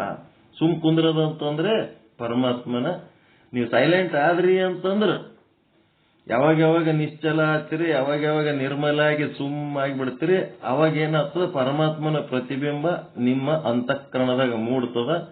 ಅವನ ಆನಂದ ಸ್ವರೂಪದ ಭಾನ ನಿಮಗೆ ಆಗ್ಲಕತ್ತಿ ಬಿಡ್ತದ, ಆರಾಮ್ ಅನ್ನಿಸ್ತದ. ಕಾಯ ವಾಚ ಮನಸ 3 ಏನಾಗಬೇಕು, ಸುಮ್ಮ ಮಾಡ್ಬೇಕು. ಅದಕ್ಕೆ ಬಾಯಿನೂ ಬಂದ, ಮನಸ್ಸು ಬಂದ, ಶರೀರದ ಕ್ರಿಯೆಗಳು ಬಂದ ಮಾಡಿ ಒಂದು ಗಳಿಗೆ ಸುಮ್ಮ ಕುಂದ್ರ. ಎಷ್ಟು ಚಂದ ಮಾಡಿಸಿದ್ರು ನೋಡಿದ್ರಿಲ್ಲ ಉಪಾಸನೆ, ಸೂಪರ್. ಒಂದು ಅರ್ಧ ಗಂಟೆ ಸಮಯ ಇಟ್ಕೋರಿ. ಇದಕ್ಕೆ ಒಂದು 24 ನಿಮಿಷ ನಿಮ್ಗೆ ಧ್ಯಾನ ಹತ್ತಂಗೆ ಮಾಡ್ತಾರೆ. ಡೈಲಿ ಒಂದು ½ an hour ಉಪಾಸನೆ ಮಾಡಕ್ ಚಲೋ ಅನಿಸ್ತದ. ಹೆಂಗ ಎಲ್ಲರೂ ಮಾಡ್ತೀರ? ಹೆಂಗ ಮನಸ್ಸಾದ ಮಾಡಕ? ದೊಡ್ಡ ಅಮೃತ ಇದು. ಅಮೃತ ಡೈರೆಕ್ಟ್ ಸಿಕ್ಬಿಡ್ತದ ನಿಮ್ಮ ಜೀವನದೊಳಗ. ಪರಮಾತ್ಮನ ಸೇವೆ ಮಾಡುವುದರಲ್ಲಿ ನಿಮ್ಮದು ಏನೇನು ಲೋಪಗಳಾಗ್ಯಾವ ಎಲ್ಲ ಲೋಪಗಳು ಇದರಿಂದ ಮುಚ್ಕೊಂಡು ಹೋಗ್ಬಿಡ್ತಾವ ಉಪಾಸನೆಯಿಂದ. ಇಡೀ ಆಯುಷ್ಯದೊಳಗೆ ನಾವು ದೇವರನ್ನ ನೆನೆಸೋದ್ರಾಗ, ದೇವರ ಸೇವೆ ಮಾಡುವುದರಾಗ, ದೇವರ ದರ್ಶನವನ್ನ ಮಾಡೋದ್ರಾಗ, ದೇವರ ಏನೇನು ನಮ್ಮೊಳಗ ಲೋಪಗಳದ ಎಲ್ಲ ಲೋಪಗಳದೊಂದು ಪಟ್ಟಿನೇ ಅದ. ಆ ಎಲ್ಲ ಲೋಪಗಳು ಮುಚ್ಕೊಂಡು ಹೋಗ್ಬೇಕಾದ್ರೆ ಈ ಉಪಾಸನೆಯಿಂದ ಮಾತ್ರ ಸಾಧ್ಯ. ಅದಕ್ಕೆ ಉಪಾಸನೆ ಮಾಡಬೇಕು. ಬರೇ ಜ್ಞಾನ ಹೇಳ್ಕೊತ ನಿಜಗುಣ ಕಥೆ ಹೇಳಿ ಆಮೇಲೆ ಉಪಾಸನೆ ಇಲ್ಲ, ಕರ್ಮ ಇಲ್ಲ ಅಂತಂದ್ರೆ ಅದು ಏನು ಉಸುಕಿನ ಮೇಲೆ ಕಟ್ಟಿದ ಮನಿ ಇದ್ದಂಗೆ ಅಷ್ಟೇ. ಅದು ಕರ್ಮ ಉಪಾಸನೆಗಳಿಗೆ ತಿರಸ್ಕಾರ ಮಾಡಿ ಬರೇ ಜ್ಞಾನ ಹೇಳ್ಕೊತ ಕೂತ್ರೆ ಉಸುಕಿನ ಮೇಲೆ ಕಟ್ಟಿದ ಮನಿ ಇದ್ದಂಗ. ಉಪಾಸನೆ ಪರ್ಫೆಕ್ಟ್ ಆಗಿ ಮಾಡಿದ್ರಿ ಅಂತಂದ್ರ ನೀವು ತಿಳ್ಕೊಂಡದ್ದು ಜ್ಞಾನ ಅವಾಗ ಕೆಲ್ಸಕ್ಕೆ ಬರ್ತದ. ಅದ್ರ ಮೇಲೆ ಲಕ್ಷ್ಯನೇ ಇಲ್ಲ, ಮನಸ್ಸೇ ಚಂಚಲ ಇಟ್ಕೊಂಡಿಕೆ. ಎಷ್ಟು ಜ್ಞಾನ ಇದ್ರೆ ಎದಕ್ಕೆ ಬರ್ತದೆ? ಮನಸ್ಸು ಚಂಚಲ ಇತ್ತಂತ ಏನು ಮಾಡ್ಲಿಕ್ಕೆ ಮನಸ್ಸಿಲ್ಲ, ಸೋಮಾರಿ ಇದಕ್ಕೆ ಬರೀ ಶಾಸ್ತ್ರ ಹೇಳ್ತೀನಿ ದಿನ 3 ತಾಸು ಮುಂಜಾನೆ 3 ತಾಸು ಸಂಜಿಗೆ ಅಂತಂದ್ರೆ ಸೋಮಾರಿತನ. ಶರೀರದಿಂದ ದೇವರ ಸೇವೆ, ಮನಸ್ಸಿನಿಂದ ದೇವರ ನೆನವು ಮಾಡಿ ನಿರ್ಮಲ ಚಿತ್ತ ನಿಶ್ಚಲ ಚಿತ್ತ ಆದವರಿಗೆ ಜ್ಞಾನ. ಯಾರು ಜ್ಞಾನ ಮಾಡ್ಕೋತಾರ ಅವ್ರಿಗೆ ಮೋಕ್ಷ ಆಗ್ತದೆ. ಜ್ಞಾನ ಆಗ್ಬೇಕಾದ್ರೆ ನಿರ್ಮಲ ಚಿತ್ತ ನಿಶ್ಚಲ ಚಿತ್ತ ಬೇಕು. ನಿರ್ಮಲ ಚಿತ್ತ ನಿಶ್ಚಲ ಚಿತ್ತಕ್ಕೆ ನಿಷ್ಕಾಮ ಕರ್ಮ, ನಿಷ್ಕಾಮ ಉಪಾಸನೆ ಬೇಕೇ ಬೇಕು. ಅವುಗಳನ್ನು ತಿರಸ್ಕಾರ ಮಾಡಿ ಯಾರು ಜ್ಞಾನ ಹೇಳ್ತಾರ ಅದು ಜ್ಞಾನ ಅಲ್ಲ, ಅದು ಅಜ್ಞಾನ. ಮತ್ತೇನಿಲ್ಲ, ಕೆಲ್ಸಕ್ಕೆ ಬರಲಾರ ಜ್ಞಾನ ಅದಷ್ಟೇ. ಇನ್ನೇನಪ್ಪ ಅಂತಂದ್ರೆ ಶ್ರೀ ವಿಚಾರ ಸಾಗರ 5 ನಿಮಿಷದಿಂದ 10 ನಿಮಿಷ ಮುಗಿತದೆ ವಿಚಾರ ಸಾಗರ. ಯಾಕಂದ್ರೆ 256ನೇ ವಿಷಯಾಂಕ ಎಲ್ಲ ಸರಿಯಾಗಿ ತಿಳ್ಕೊಂಡಿರಿ. ದಶವಾಯುಗಳ ಬಗ್ಗೆನೂ ತಿಳ್ಕೊಂಡಿರಿ, ಎಲ್ಲ ತಿಳ್ಕೊಂಡಿರಿ. ಈಗೇನು ಶ್ರೀ ವಿಚಾರ ಸಾಗರ ಸಾಧು ನಿಶ್ಚಲ್ ದಾಸ್ ಜಿ ಅವರ ಕೃತಿ. ತರಂಗ 5,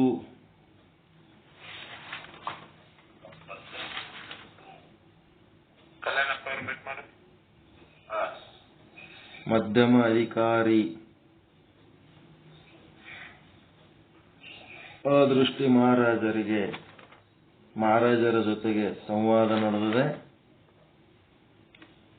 ವಿಷಯಾಂಕ 255. 255ರ ಏನ್ ಹೇಳ್ತಂದ್ರೆ ಪ್ರಾಣದ ಮತ್ತು ಆ ಪ್ರಾಣದ ಪಂಚಭೇದಗಳ ಸಹಿತವಾಗಿ ಅದು ಉತ್ಪತ್ತಿ ಹ್ಯಾಂಗಾಯ್ತು ಅಂತ. ಅದಕ್ಕೆ ಪಂಚಭೂತಗಳ ರಜೋಗುಣದ ಅಂಶ ಕೂಡುವುದರಿಂದ ಪ್ರಾಣ ಉತ್ಪತ್ತಿ ಆಗ್ತದೆ.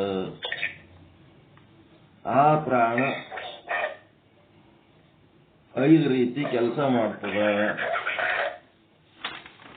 ಪ್ರಾಣವಾಯು ಹೆಂಗ್ ಮಾಡ್ತದ, ಅಪಾನವಾಯು ಏನ್ ಮಾಡ್ತದ, ಸಮಾನವಾಯು ಏನ್ ಮಾಡ್ತದ. ಕಲ್ಯಾಣಪ್ಪರ ಮ್ಯೂಟ್ ಮಾಡಿ.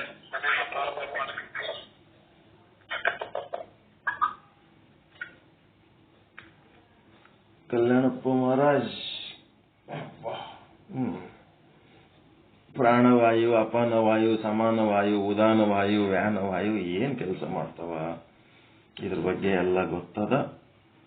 ಇದು ಅಲ್ಲದೇನೆ ವೇದಾಂತದೊಳಗೆ ಇಲ್ಲದ ಭಾಗ ಕೂಡ ಇನ್ನೂ 5 ಭೂತಗಳ ಬಗ್ಗೆ, ಉಪಭೂತಗಳು, ಪ್ರಾಣವಾಯುಗಳು. ಅದೇ ಭೂತಗಳಲ್ಲಿ ನಾಗ, ಕೂರ್ಮ, ಕೃಕಲ, ದೇವದತ್ತ, ಧನಂಜಯ ಅಂತೇಳಿ ಇನ್ನ ಬೇರೆ ಬೇರೆ ಕ್ರಿಯೆಗಳಿಗೆ ಹೇಳ್ತಾರ. ಇದೆಲ್ಲ ಏನಂದ್ರೆ ಪ್ರಾಣಕ್ಕೆ ಸಂಬಂಧಪಟ್ಟಂತೆ, ಪ್ರಾಣವಾಯುವಿಗೆ ಸಂಬಂಧಪಟ್ಟಂತೆ. ಈಗ ನೀವು ತಿಳ್ಕೊಂಡಿರಿ. ನೀವು ಡಾಕ್ಟರ್ ಬಲ್ಲಿ ಹೋದ್ರಿ ಅಂತಂದ್ರೆ, ನೀವು ಜ್ವರ ಬಂದವ್ರಿ, ನೆಗಡಿ ಬಂದದ, ಕೆಮ್ಮು ಬಂದದ, ಅದಾಗ್ಯದ ಇದಾಗ್ಯದ, ನೀವು 108 ಸಮಸ್ಯೆ ಹೇಳಿದ್ರ ಡಾಕ್ಟರು ನಿಮಗ ಟ್ರೀಟ್ಮೆಂಟ್ ಕೊಡ್ತಾರಲ್ಲ, ಅದು ಯಾವುದಕ್ಕೆ ಟ್ರೀಟ್ಮೆಂಟ್ ಕೊಡ್ತಾರ? ನಿಮ್ಮ ಸ್ಥೂಲ ಶರೀರಕ್ಕೆ ಟ್ರೀಟ್ಮೆಂಟ್ ಅಲ್ಲ ಕೊಡೋದು. ಇದು ತಿಳ್ಕೊಂಡಿರ್ರಿ. ಇದು ಪ್ರಾಣ ಏನದಲ್ಲ, ಇದಕ್ಕೆ ಅವರು ಕೊಡೋ ಎಲ್ಲ ಟ್ರೀಟ್ಮೆಂಟ್ಗಳು. ನಿಮ್ಮ ಪ್ರಾಣ ಸರಿಗಿತ್ತು, ಸ್ಥೂಲ ಶರೀರ ಸರಿಗಿರ್ತದ. ಇದು ಪ್ರಾಣದ ಒಂದು ಸಂಚಲನ ಶರೀರದಾಗ ಸರಿಗಿರ್ಲಿಲ್ಲ ಅಂದ್ರೆ ನಿಮ್ಮ ಸ್ಥೂಲ ಶರೀರನೂ ಸರಿಗಿರಲ್ಲ, ಸೂಕ್ಷ್ಮ ಶರೀರನೂ ಸರಿಗಿರಲ್ಲ. ಅದಕ್ಕೆ ಇದಕ್ಕೆ ಪ್ರಾಣ, ಇದಕ್ಕೆ ಏನ್ ಮಾಡಿಬಿಟ್ರು? ಜೀವಶಾಸ್ತ್ರ ಅಂತೇಳಿ ಅಂದ್ಬಿಟ್ರು. ಪ್ರಾಣಕ್ಕೆ ಜೀವ ಅಂದ್ಬಿಟ್ರು. ಅಲ್ಲಿ ನಮ್ಮಲ್ಲಿ ಇರೋ ಜೀವ ಬೇರೆ, ಅಂಡರ್ಸ್ಟ್ಯಾಂಡಿಂಗ್ ಜೀವ ಬೇರೆ, ತಿಳುವಳಿಕೆ ಇರೋ ಜೀವಾಗ ಆಭಾಸ ಅಂತಾರ. ಈ ಪ್ರಾಣ ಏನದ? ತಿಳುವಳಿಕೆ ಇಲ್ಲದ ಪ್ರಾಣ ಇದು, ಅರಿವಿಲ್ಲದ ಪ್ರಾಣ ಇದು. ಈ ಪ್ರಾಣಕ್ಕೆ ನಾನು ಪ್ರಾಣ ಅಂತ ಗೊತ್ತಿಲ್ಲ, ಆಭಾಸನಿಗೆ ಗೊತ್ತದ. ನಾ ಆತ್ಮ ಅದೀನಿ ಅಂತ ಗೊತ್ತಾಗ್ತದಿಲ್ಲ ಅವನಿಗೆ. ಅವ ಜೀವ ಅದೀನಿ, ನಾ ಆತ್ಮ ಅದೀನಿ, ಇದು ತಪ್ಪು ಮಾಡ್ಲಕತ್ತೀನಿ, ಇದು ಒಪ್ಪು ಮಾಡ್ಲಕತ್ತೀನಿ ಅಂತೇಳಿ ಅವನಿಗೆ ಗೊತ್ತಾಗ್ತದ ಆಭಾಸನಿಗೆ. ಆದ್ರೆ ಈ ಪ್ರಾಣ ಏನದಲ್ಲ, ಈ ತತ್ವಕ್ಕ ಜೀವ ಅಂತಂದು ಇದಕ್ಕೆ ಬಯೋಕೆಮಿಸ್ಟ್ರಿ ಅಂದ್ರು, ಜೀವಶಾಸ್ತ್ರ ಅಂದ್ರು, ಜೀವ ರಸಾಯನ ಶಾಸ್ತ್ರ ಅಂದ್ರು. ಇದೇನು ನಿಮ್ಮ ಡಾಕ್ಟರ್ಸ್ ಏನು ಟ್ರೀಟ್ಮೆಂಟ್ ಕೊಡ್ತಾರ? ನಿಮ್ಮ ಸ್ಥೂಲ ಶರೀರಕ್ಕೂ ಅಲ್ಲ, ನಿಮ್ಮ ಸೂಕ್ಷ್ಮ ಶರೀರಕ್ಕೂ ಅಲ್ಲ. ಸ್ಥೂಲ ಶರೀರಕ್ಕೆ ಟ್ರೀಟ್ಮೆಂಟ್ ಕೊಡೋ ಡಾಕ್ಟರ್ಗಳು ಯಾರು? ಅವು ಎಲುಬು ಮುರಿದಾಗ ಟ್ರೀಟ್ಮೆಂಟ್ ಕೊಡ್ತಾರ ನೋಡ್ರಿ, ಅವ್ರು ಸ್ಥೂಲ ಶರೀರದ ಡಾಕ್ಟರ್. ಗಾಯ ಆದಾಗ ಟ್ರೀಟ್ಮೆಂಟ್ ಕೊಡ್ತಾರಲ್ಲ, ಅದು ಸ್ಥೂಲ ಶರೀರದ ಡಾಕ್ಟರ್ಗಳು. ಅವ್ರು ಕೊಡೋ ಔಷಧಿಗಳೆಲ್ಲ ಎದಕ್ಕೆ ಉಪಯೋಗ ಆಗ್ತಾವ ಅಂದ್ರೆ ನಿಮ್ಮ ಪ್ರಾಣಕ್ಕೆ. ಪ್ರಾಣವಾಯು ಎಲ್ಲೆಲ್ಲಿ ಹೆಚ್ಚು ಕಡಿಮೆ ಆಗ್ಯದ ಅನ್ನೋದಕ್ಕೆ ಅಲ್ಲಿ ಏನ್ ಮಾಡ್ತದ? ಅಲ್ಲಿ ಇನ್ಫೆಕ್ಷನ್ ಹೆಚ್ಚಾಗಿ ಅಲ್ಲಿ ಜ್ವರ, ಕೆಮ್ಮ, ನೆಗಡಿ ಮಾಡ್ಲಿಕ್ಕೆ ಬಿಡ್ತದ. ನಿಮ್ಮ ಡಾಕ್ಟರ್ ಕೊಡೋ ಟ್ರೀಟ್ಮೆಂಟ್ ಸ್ಥೂಲ ಶರೀರಕ್ಕೆ ಕೊಡೋರು ಎಲುಬು, ರಕ್ತ, ಮಾಂಸ ಅದೇನ್ ಕೊಡ್ತಾರಲ್ಲ, ಅವರು ಸ್ಥೂಲ ಶರೀರದ ಚಿಕಿತ್ಸೆ. ಗಾಯ ಆಯ್ತು ಅಂತಂದ್ರ. ಮತ್ತೆ ಸೂಕ್ಷ್ಮ ಶರೀರಕ್ಕೆ ಟ್ರೀಟ್ಮೆಂಟ್ ಕೊಡೋರು ಯಾರು? ಸೈಕ್ಯಾಟ್ರಿಕ್ಸ್, ಮನೋಶಾಸ್ತ್ರಜ್ಞರು. ಇನ್ನು ಬೇರೆ ಟ್ರೀಟ್ಮೆಂಟ್ ಏನೇನು ಕೊಡ್ತಾರ? ಗುಳಿಗೆ ತಗೋ, ಔಷಧ ನುಂಗು, ಇವೆಲ್ಲ ಓಸು ಏನದಾವ ಅಂದ್ರೆ ನಿಮ್ಮ ಸ್ಥೂಲ ಶರೀರಕ್ಕೆ ನೀವು ತಿಳ್ಕೊಂಡಿರಿ. ನಿಮ್ಮ ಸ್ಥೂಲ ಶರೀರಕ್ಕೆ ಸಂಬಂಧ ಇಲ್ಲದ ಔಷಧ ನಿಮ್ಮ ಪ್ರಾಣವಾಯುವಿಗೆ. ಇವು 5 ವಾಯುಗಳ ಪೈಕಿ ಒಂದು ವಾಯುವಿಗೆ ಟ್ರೀಟ್ಮೆಂಟ್ ಕೊಡ್ತಿರ್ತಾರ ಅವ್ರು.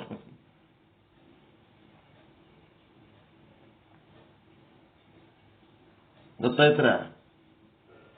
ಟ್ರೀಟ್ಮೆಂಟ್ ಯಾವ್ದಕ್ಕೆ ಕೊಡ್ತಿರ್ತಾರ? ಪ್ರಾಣಗಳಿಗೆ ಟ್ರೀಟ್ಮೆಂಟ್ ಕೊಡ್ತಿರ್ತಾರ. ನಮ್ಮಲ್ಲಿರುವ ಪ್ರಾಣಕ್ಕೆ ಟ್ರೀಟ್ಮೆಂಟ್ ಕೊಡ್ತಾರ, ಸ್ಥೂಲ ಶರೀರಕ್ಕಲ್ಲ, ಸೂಕ್ಷ್ಮ ಶರೀರಕ್ಕಲ್ಲ. ಮತ್ತೇನು? ಇವೆಲ್ಲ ಸೂಕ್ಷ್ಮವಾಗಿ ತಿಳ್ಕೋಬೇಕು. ಈಗ ನೋಡ್ರಿ, ಕೆಲವೊಬ್ರು ಕಂಟಿನ್ಯೂಸ್ ಸೀನ್ತಿರ್ತಾರ, ಕೆಮ್ತಿರ್ತಾರ, ದಮ್ ಬರ್ತಿರ್ತದ. ಅವ್ರು ಯಾವ್ದಕ್ಕೆ ಟ್ರೀಟ್ಮೆಂಟ್ ಕೊಡ್ತಾರ? ಕೃಕರ ವಾಯುವಿಗೆ ಟ್ರೀಟ್ಮೆಂಟ್ ಕೊಡ್ತಿರ್ತಾರ ಅವರು.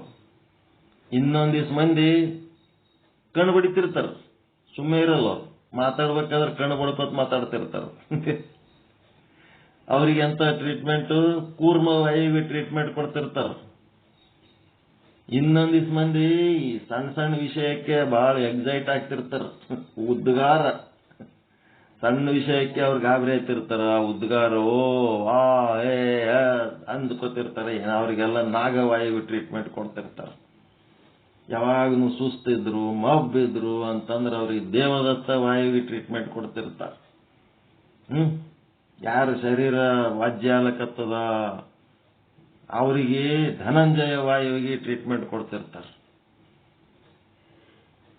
ಆಮೇಲೆ ಹೊಟ್ಟಿಗೆ ಸಂಬಂಧಪಟ್ಟಂತೆ ಏನೇ ಹೆಚ್ಚು ಕಡಿಮೆ ಆಗ್ಲಕತ್ತಂದ್ರೆ ಅಪಾನ ವಾಯುವಿಗೆ ಟ್ರೀಟ್ಮೆಂಟ್ ಕೊಡ್ತಿರ್ತಾರ. ಡೈಜೆಷನ್ ಸರಿಗಾಗಲಿಲ್ಲ ಅಂತಂದ್ರೆ ಸಮಾನ ವಾಯುವಿಗೆ ಟ್ರೀಟ್ಮೆಂಟ್ ಕೊಡ್ತಿರ್ತಾರ. ಉಸಿರಾಟದ ಕ್ರಮ ಸರಿಗಿಲ್ಲ ಅಂತಂದ್ರೆ ಉದಾನ ವಾಯುವಿಗೆ ಟ್ರೀಟ್ಮೆಂಟ್ ಕೊಡ್ತಿರ್ತಾರ. ನಿಮ್ ಎಲುಬು, ಕೀಲು ಸರಿ ವರ್ಕ್ ಮಾಡ್ತಾ ಇಲ್ಲ ಅಂದ್ರೆ ವ್ಯಾನ ವಾಯುವಿಗೆ ಟ್ರೀಟ್ಮೆಂಟ್ ಕೊಡ್ತಿರ್ತಾರೆ. ವ್ಯಾನ ವಾಯು ಸರಿಗಿರ್ಲಾರ್ದಕ್ಕೆ ಎಲುಬಿನ ನೋವು, ಕೀಲು ನೋವು ಎಲ್ಲ ಬರ್ತಿರ್ತಾವ.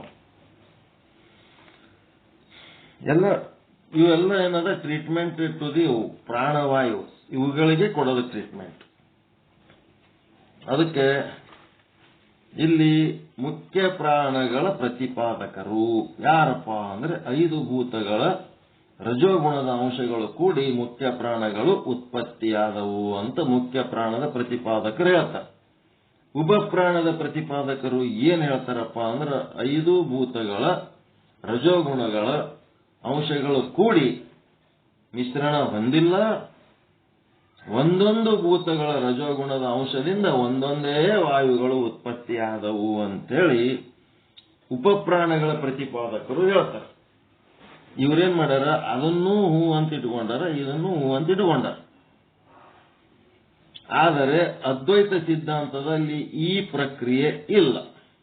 ಒಂದೊಂದೇ ಪ್ರಾಣದಿಂದ ಒಂದೊಂದೇ ಉತ್ಪತ್ತಿ ಆಗಂತ ಅಂತವಿಲ್ಲ. ಏಕೆಂದರೆ ವಿದ್ಯಾರಣ್ಯ ಸ್ವಾಮಿಗಳು ಹಾಗೂ ಪಂಚೀಕರಣದಲ್ಲಿ ವಾರ್ತಿಕಕಾರರು ಅಂದ್ರೆ ಸುರೇಶ್ವರಾಚಾರ್ಯರು ವಾರ್ತಿಕಕಾರರು ಅಂದ್ರೆ ಸೂಕ್ಷ್ಮ ಶರೀರದಲ್ಲಿ ಮತ್ತು ಪಂಚಕೋಶಗಳಲ್ಲಿ ನಾಗ, ಕೂರ್ಮ ಮೊದಲಾದವುಗಳನ್ನು ಗ್ರಹಣ ಮಾಡಿರುವುದಿಲ್ಲ.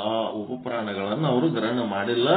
ನಮಗ ವೇದಾಂತಿಗಳಿಗೆ ಈ ಒಂದು ವಿದ್ಯಾರಣ್ಯ ಸ್ವಾಮಿಗಳು ಅದ್ವೈತ ಏನದ ಅವ್ರದ್ದು ಪಂಚೀಕರಣದಾಗ ವಾರ್ತಿಕಕಾರರು ಶಂಕರಾಚಾರ್ಯರು ನಮಗ ಇವೇ ಮುಖ್ಯ.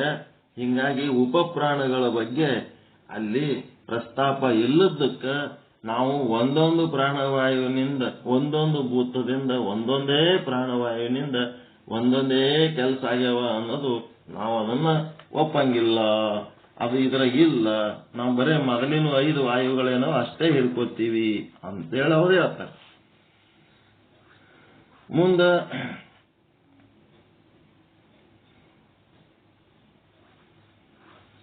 ಪಂಚದಶಿ ಯಾರ್ದಿದು? ಪಂಚದಶಿ ಗ್ರಂಥ ಯಾರದು? ವಿದ್ಯಾರಣ್ಯರದು. ಪಂಚೀಕರಣ ಯಾರದು? ವಾರ್ತಿಕಕಾರರು. ಕೃತಿ, ಇವೆಲ್ಲ ಕೃತಿಗಳು ಯಾರ ಕೃತಿಗಳು ಅಂತ ಗೊತ್ತಿರಬೇಕು. ಪಂಚದಶಿ ವಿದ್ಯಾರಣ್ಯರದು, ಪಂಚೀಕರಣ ವಾರ್ತಿಕಕಾರರು. ಮತ್ತೆ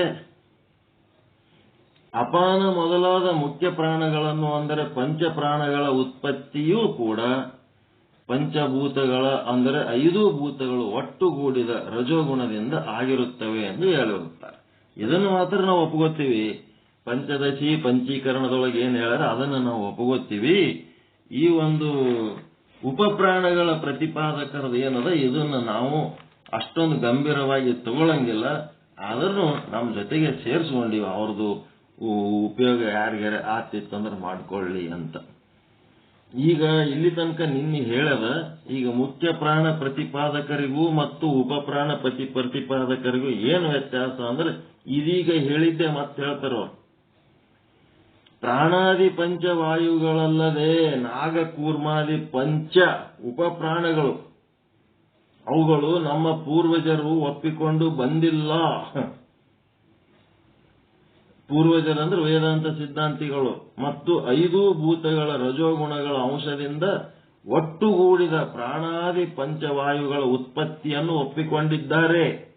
ಒಂದೊಂದು ಭೂತಗಳ ರಜೋಗುಣದಿಂದ ಒಂದೊಂದು ಉಪಪ್ರಾಣಗಳು ಉತ್ಪತ್ತಿಯಾದವು ಎಂದು ಹೇಳುವುದು ಸರಿಯಲ್ಲ. ಅದು ಅಸಂಗತವಾಗಿರುತ್ತದೆ. ನೋಡ್ರಿ, ಒಂದೊಂದು ಪ್ರಾಣದಿಂದ ಒಂದೊಂದೇ ಉತ್ಪತ್ತಿ ಆಗ್ಯದಂತೇಳಿ ಹೇಳೋದು ಸರಿಯಲ್ಲ. ಒಂದೊಂದು ಭೂತಗಳ ರಜೋಗುಣದಿಂದ ಒಂದೊಂದೇ ಉಪಪ್ರಾಣ ಅನ್ನೋದು ಸರಿಯಲ್ಲ. ವೇದಾಂತ ಸಿದ್ಧಾಂತಿಗಳು ಅದನ್ನು ಖಂಡಿಸ್ಲಿಕ್ಕತ್ತಾರ. ಸೂಕ್ಷ್ಮ ಶರೀರದಲ್ಲಿ ನಾಗ, ಕೂರ್ಮ ಮೊದಲಾದ ವಾಯುಗಳನ್ನು ಗ್ರಹಣ ಮಾಡುವುದು ಕೂಡ ಅಸಂಗತವಿರುತ್ತದೆ. ಸೂಕ್ಷ್ಮ ಶರೀರ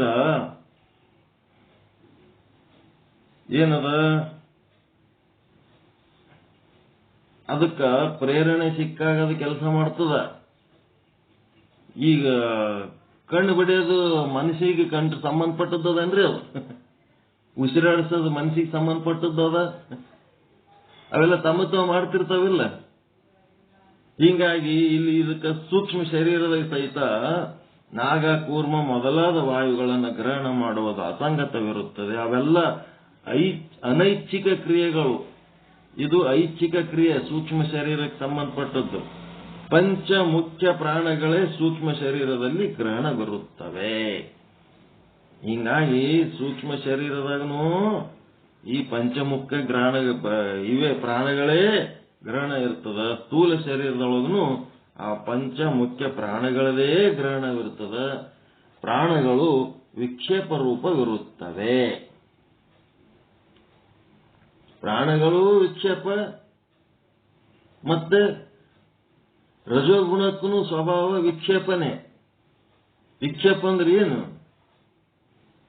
ವಾಟ್ ಈಸ್ ವಿಕ್ಷೇಪ?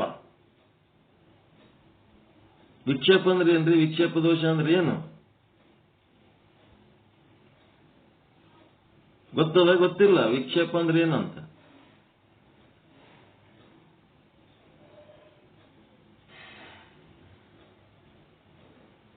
ವಿಕ್ಷೇಪ ಅಂದ್ರೆ ಏನ್ ಗೊತ್ತದ ಗೊತ್ತಿಲ್ಲ? ಮಲದೋಷ, ವಿಕ್ಷೇಪ ದೋಷ, ಚಂಚಲತೆ. ಆ ಚಂಚಲತೆ, ಪ್ರಾಣಗಳು ಏನದವ? ಚಂಚಲ ಅದಾವ, ಯಾವಾಗಲೂ ಚಲಿಸ್ತಿರ್ತಾವಿಲ್ಲ. ಗಾಳಿ ಚಲಿಸ್ತದಿಲ್ರಿ, ಯಾವಾಗ್ಲೂ ಚಲನಶೀಲ ಅದ. ಗಾಳಿ ಚಲನಶೀಲ ಇದ್ದಾಗ ಅದೇ ನಮ್ಮ ಶರೀರದೊಳಗೆ ಹೋಗಿ ಪ್ರಾಣವಾಯು ಅನಿಸ್ಕೊತದ. ಅವು 5 ರೀತಿ ಕೆಲಸ ಮಾಡಲಿ. ಅವು ಚಂಚಲತೆಯಿಂದ ಕೆಲಸ ಮಾಡ್ತಾವೆ, ಆಕ್ಟಿವ್ ಆಗಿರ್ತಾವೆ, ಆಕ್ಟಿವ್ ಫೋರ್ಸ್ ಅವು ಎಲ್ಲ. ಮತ್ತ ನಮ್ಮ ಒಳಗ ಪ್ರಕೃತಿ ಒಳಗಿರುವಂತ ರಜೋಗುಣ ಏನದ, ಅದನ್ನು ಆಕ್ಟಿವ್ ಅದ, ಅದನ್ನು ಏನದ? ಚಂಚಲ ಸ್ವಭಾವ ಅದ. ಆದ್ದರಿಂದ ಪಂಚಭೂತಗಳು ಒಟ್ಟು ರಜೋಗುಣ ಅಂಶದಿಂದ ಪ್ರಾಣಗಳು ಉತ್ಪತ್ತಿ ಆಗುತ್ತವೆ ಎಂದು ಹೇಳಿರ್ತಾರೆ. ಒಟ್ಟು ಟೋಟಲ್, ಯಾವ ಫಾರ್ಮುಲಾ 1 to 1 ಇಲ್ಲದು, ಟೋಟಲ್. ವ್ಯತ್ಯಾಸ ತಿಳಿತ ನಿಮಗ? ಪ್ರಾಣವಾಯು ಅಂತಂದ್ರೆ ಒಟ್ಟ ಒಂದೇ ಒಂದು ಪ್ರಾಣ. ಪ್ರಾಣ ಈಸ್ ಈಕ್ವಲ್ ಟು ಪೃಥ್ವಿಭೂತದ ರಜೋಗುಣ ಪ್ಲಸ್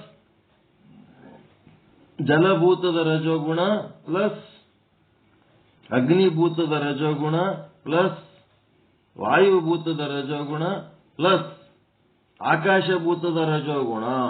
ಇದು ಒಂದೇ ಫಾರ್ಮುಲಾ ಫಿಕ್ಸ್ ನಮ್ಮದು. ಅದು ಬಿಟ್ಟಿಗೆ ಪೃಥ್ವಿಭೂತದ ರಜೋಗುಣದಿಂದ ನಾಗವಾಯು ಆಯಿತು, ಜಲಭೂತದ ರಜೋಗುಣದಿಂದ ಕೂರ್ಮವಾಯು ಆಯಿತು. ಈ ತರ ಎಲ್ಲ ಒಂದೊಂದು ಭೂತದ ರಜೋಗುಣದಿಂದ ಒಂದೊಂದು ವಾಯು ಆಗ್ಯಾವತ್ತೇಳಿ ಉಪ ಪ್ರಾಣಗಳ ಪ್ರತಿಪಾದಕರೇನು ಪ್ರತಿಪಾದನೆ ಮಾಡ್ತಾರ, ಅದು ನಾವು ಒಪ್ಪಂಗಿಲ್ಲ. ಅದಕ್ಕೆ ನಿಮ್ಗೇನ್ ಮಾಡ್ಯಾರ? ಮುಖ್ಯ ಪ್ರಾಣ ನಿನ್ನೆ ಚಾರ್ಟ್ನಾಗ ಲಾಸ್ಟಿಗೆ ಬರ್ಸ್ಯಾರ. ಉಪಪ್ರಾಣ, ಕ್ರಿಯೆ ಮತ್ತೆ ಮುಖ್ಯ ಪ್ರಾಣ. ಅಪಾನ ವಾಯುಲಿಂತನೇ ಅದು ನಾಗವಾಯು ಆಗ್ತದ. ಉದ್ಗಾರ ಎಲ್ಲ ಅಪಾನ ವಾಯು ಇದರಲಿಂತ ಆಗ್ತದ. ನೀವು ಒಂದೊಂದರ್ಲಿಂತ ಒಂದೊಂದು ಆಗ್ತದ ಅಂತ ಅನ್ಬೇಡ್ರಿ. ಹಿಂಗ ಮಾಡಿ ಏನ್ ಮಾಡಿದ್ರು? ಒಟ್ಟ ಟೋಟಲ್ ಫಾರ್ಮುಲಾ ಒಂದೇ, 1ರಿಂದ 1 ಆಗ್ಯದ ಅನ್ನೋದು ಸುಳ್ಳು. ಇದು ಒಪ್ಪಂಗಿಲ್ಲ ಇವರು, ಅಸಂಗತ. ಪೃಥ್ವಿಭೂತದ ರಜೋಗುಣದಿಂದ ನಾಗವಾಯು, ಜಲಭೂತದ ರಜೋಗುಣದಿಂದ ಕೂರ್ಮವಾಯು, ಅಗ್ನಿಭೂತದ ರಜೋಗುಣದಿಂದ ಕೃಕರವಾಯು, ವಾಯುಭೂತದ ರಜೋಗುಣದಿಂದ ದೇವದತ್ತ ವಾಯು, ಆಕಾಶಭೂತದ ರಜೋಗುಣದಿಂದ ಧನಂಜಯ ವಾಯು. ಈ ರೀತಿ ಒಂದು ಭೂತದ ರಜೋಗುಣದಿಂದ ಒಂದೊಂದು ವಾಯು ತಯಾರಾಗ್ಯದ ಅಂತ ಹೇಳೋದು ಸುಳ್ಳು ಮಾತು. ಇದನ್ನ ಒಪ್ಪಂಗಿಲ್ಲ ನಾವು ಅಂತಾರ ವೇದಾಂತ ಸಿದ್ಧಾಂತಿಗಳು. ಆದರೂ ಕೂಡ ಇದ್ರ ಜೊತೆಗೆ ಅದ್ರ ಮಾಹಿತಿ ಕೊಡಬೇಕಂತ ಇಟ್ಕೊಂಡಿವಿ. ಅದು ಏನಿದ್ರು ಸಹಿತ ಪ್ರಾಣ ಅನ್ನೋದು ಒಂದೇ. ಆ ಪ್ರಾಣ ಹೆಂಗ್ ತಯಾರಾಗ್ಯದ? 5 ಭೂತಗಳ ರಜೋಗುಣಗಳು ಒಟ್ಟುಗೂಡಿಸಿದಾಗ ಏನು ತತ್ವ ಉಂಟಾಗ್ಯದ ಅದೇ ಪ್ರಾಣವಾಯು ಅಷ್ಟೇ. ಇದು ಬಿಟ್ರೆ ಒಂದೊಂದು ಭೂತದ ರಜೋಗುಣದಿಂದ ಒಂದೊಂದು ವಾಯು ತಯಾರಾಗ್ಯದ ಅನ್ನೋದು ನಾವು ಒಪ್ಪುಕೊಳ್ಳಂಗಿಲ್ಲ. ಅದೇ ಹೇಳಿದರು. ಈ ರೀತಿ ವಿಶ್ಲೇಷಣೆ ಮಾಡಿದ್ದು ಇದು 156ನೇ ಕಬಿತ್ತದ ತೃತೀಯ ಪಾದದ ಅರ್ಥವಿರುತ್ತದೆ. ಪ್ರಾಣಗಳ ವಿಕ್ಷೇಪ ಸ್ವಭಾವ ಅಂದ್ರೆ ಚಂಚಲ ಸ್ವಭಾವ ಅಂದ್ರೆ ಏನಾಗ್ತದ? ಲಿಪ್ತ ನಿರ್ಲಿಪ್ತ. ಒಮ್ಮ ಹಚ್ಕೊಂಡಂಗ್ ಮಾಡ್ತದ, ಒಮ್ಮ ಬಿಟ್ಟಂಗ್ ಮಾಡ್ತದ. ಇದು ಪ್ರಾಣದ ಕೆಲಸ. ಇದು ಲಿಪ್ತ ನಿರ್ಲಿಪ್ತ. ಪ್ರಾಣದ ಕೆಲಸನೇ ಲಿಪ್ತ ನಿರ್ಲಿಪ್ತ. ಬಾಳ ಹಚ್ಕೊಂಡಂಗ್ ಮಾಡೋದು, ಸ್ವಲ್ಪ ಏನಾರ ವ್ಯತ್ಯಾಸ ಬಿಡ್ತಂದ್ರೆ ಕೈ ಬಿಟ್ಬಿಡೋದು. ಬಾಳ ಚಲೋ ಮಾಡಿ ತಲೆ ಮೇಲೆ ಕುಂದರ್ಸ್ಕೊಳ್ಳೋದು, ಮತ್ತೇನ್ರಿ ಫರಕ್ ಬಿತ್ತಂದ್ರೆ ಕಾಲಾಗ ಹಾಕಿ ತುಳಿದು ಬಿಡೋದು. ಇವು ಅದಾವಿಲ್ಲ ಸ್ವಭಾವಗಳು. ಇವೆಲ್ಲ ಏನವು ಪ್ರಾಣದ ಸ್ವಭಾವ. ಲಿಪ್ತ ನಿರ್ಲಿಪ್ತ, ಕ್ಷಣ ಕ್ಷಣಕ್ಕೆ ಇವು ಬದಲಾಯಿಸುತ್ತಿರುತ್ತವೆ. ಅಂಟುಗೊಳ್ತಾರ ನೋಡ್ರಿ, ಒಬ್ಬರಿಗೊಬ್ಬರು ಬಹಳ ಹಚ್ಕೊಂಡು ಮುಂಜಾನೆ ಒಬ್ಬರು ಮಾರಿ ಒಬ್ಬರು ನೋಡ್ಲಿಲ್ಲ ಅಂದ್ರೆ ಅವ್ರ ಕೆಲಸನೇ ಮುಂದೆ ಆಗಂಗಿಲ್ಲ. ಆ ಪರಿಯಾಗಿ ಹಚ್ಕೊಳ್ಳೋದು. ಒಂದ್ ಸಣ್ಣ ವ್ಯತ್ಯಾಸ ಬರ್ತಂದ್ರೆ ಒಬ್ಬರು ಮಾರಿ ಒಬ್ಬರು ನೋಡ್ಲಾರ್ದಂಗ ಆಗದನು ಪ್ರಾಣದ ಸ್ವಭಾವನೆ. ನೋಡಲಿಲ್ಲ ಅಂತಂದ್ರೆ ಕೆಲಸ ಆಗಂಗಿಲ್ಲ ಅನ್ನಂಗನು ಅವನು ಪ್ರಾಣದ ಸ್ವಭಾವನೆ.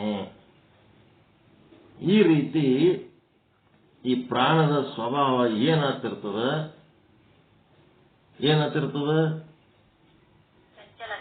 ಚಂಚಲ ಆಗ್ತಿರ್ತದೆ, ವಿಕ್ಷೇಪ ಆಗ್ತಿರ್ತದೆ.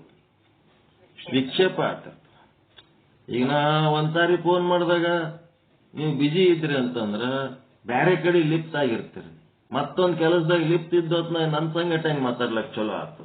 ಏನೋ ಒಂದು ಅರ್ಧ ಮರ್ಧ ಮನಸ್ಲಿಂತ ಮಾತಾಡಿದ್ರಪ್ಪ, ಯಾಕೋ ಇವ್ರು ನಮ್ ಸಂಗಟ ಮಾತಾಡ್ಲಕ್ ತಯಾರಿಲ್ಲ ಅಂತ ಹೇಳಕ್ಕೆ ಮನ್ಸಿಗೆ ಏನಾರ ತಿಳ್ಕೊಂಡ್ರ ಅಲ್ಲಿ ತಿಳ್ಕೋಬಾರ್ದು. ಯಾಕಂದ್ರೆ ಪ್ರಾಣದ ಕೆಲಸ ಏನದ ಅಂದ್ರೆ ಯಾವ್ದಾರ ಒಂದು ಕಾಲಕ್ಕೆ ಒಂದು ಕೆಲಸ ಮಾಡ್ತಿರ್ತದ.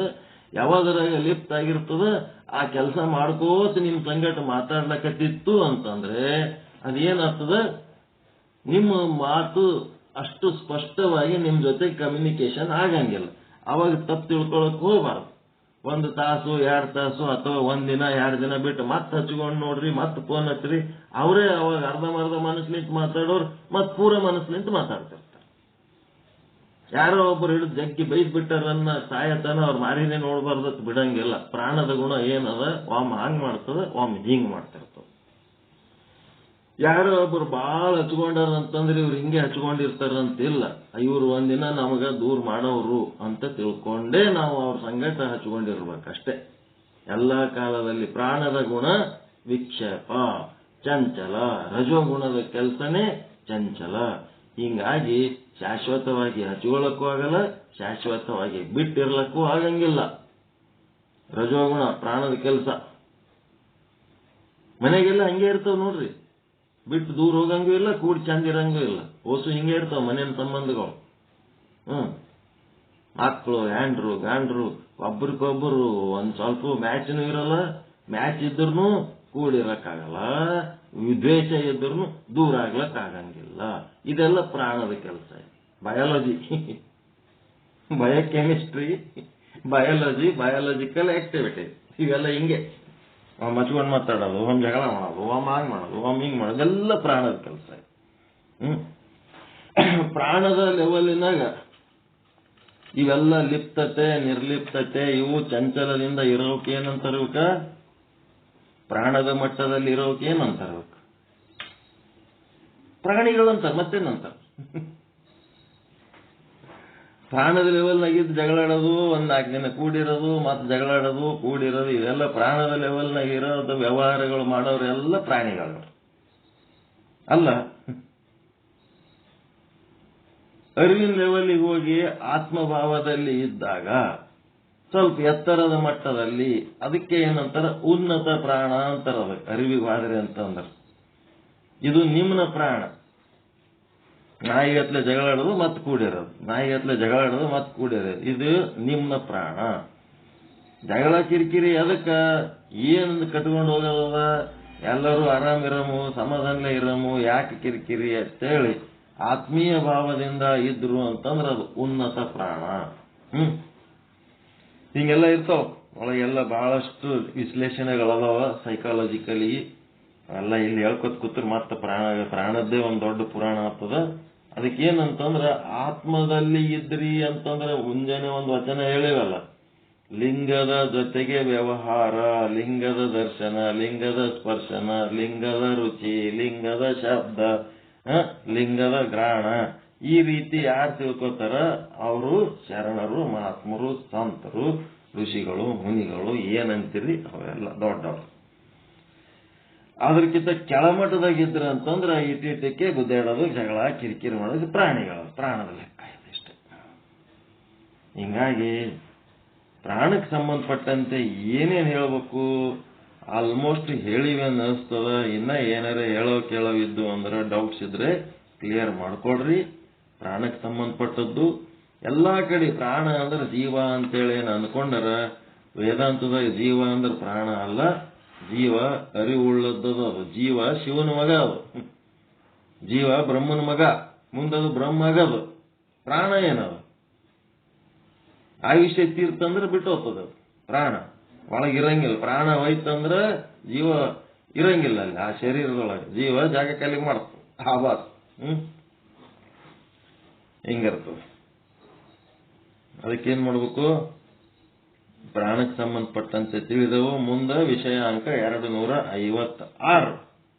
ಜ್ಞಾನೇಂದ್ರಿಯಗಳು ಮತ್ತು ಕರ್ಮೇಂದ್ರಿಯಗಳ ಉತ್ಪತ್ತಿ ಪ್ರತಿಪಾದನೆ. ಜ್ಞಾನೇಂದ್ರಿಯ ಮತ್ತು ಕರ್ಮೇಂದ್ರಿಯಗಳ ಉತ್ಪತ್ತಿಗಳ ಪ್ರತಿಪಾದನೆ ಅಂತೆ. ಬಾವುರಾಯ ನಾವಿಯವರು ಅದಿರೇನು? ನಾವೀ ಗುರುಗಳು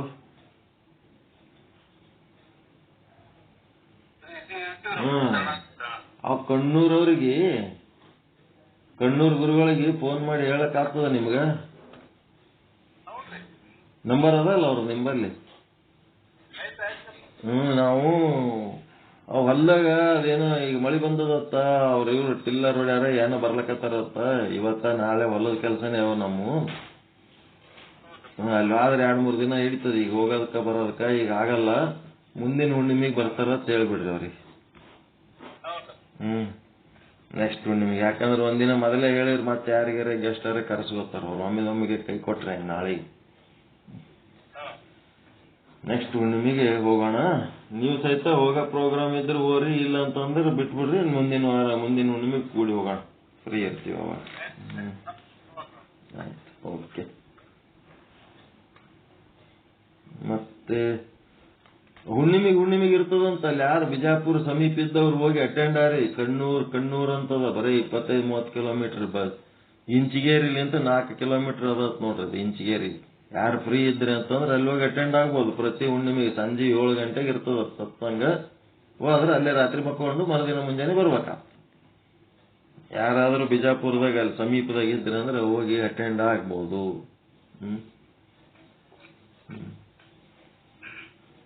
ಮತ್ತೆ ಪ್ರಾಣಕ್ಕೆ ಸಂಬಂಧಪಟ್ಟಂತೆ ಏನಾರ ಡೌಟ್ಸು, ಕ್ವಶನ್ಸು ಏನಾರ ಇದ್ರ ಬಗೆಹರಿಸ್ರಿ.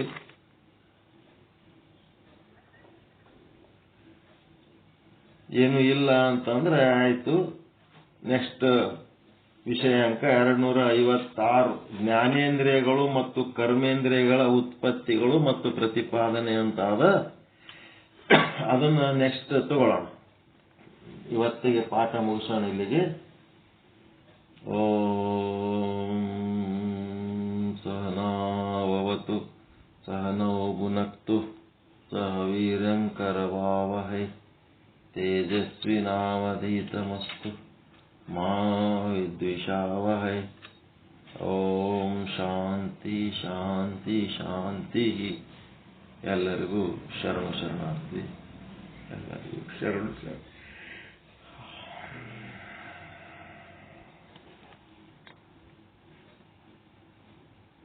ಮುಂದೆ ಏನ್ ಮಾಡ್ತೀರಿ ಮಾಡ್ಕೊ.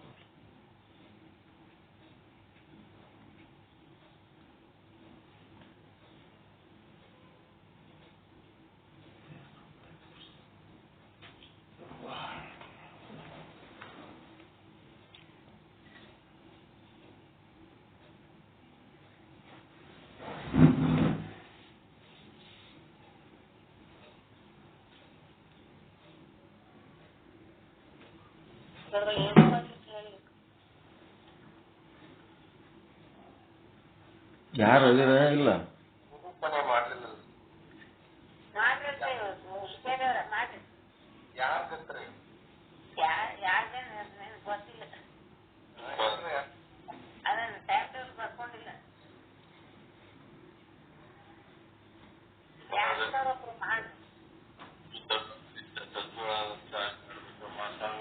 ಇಲ್ಲಿವರೆಗೆ ನಮಗೆ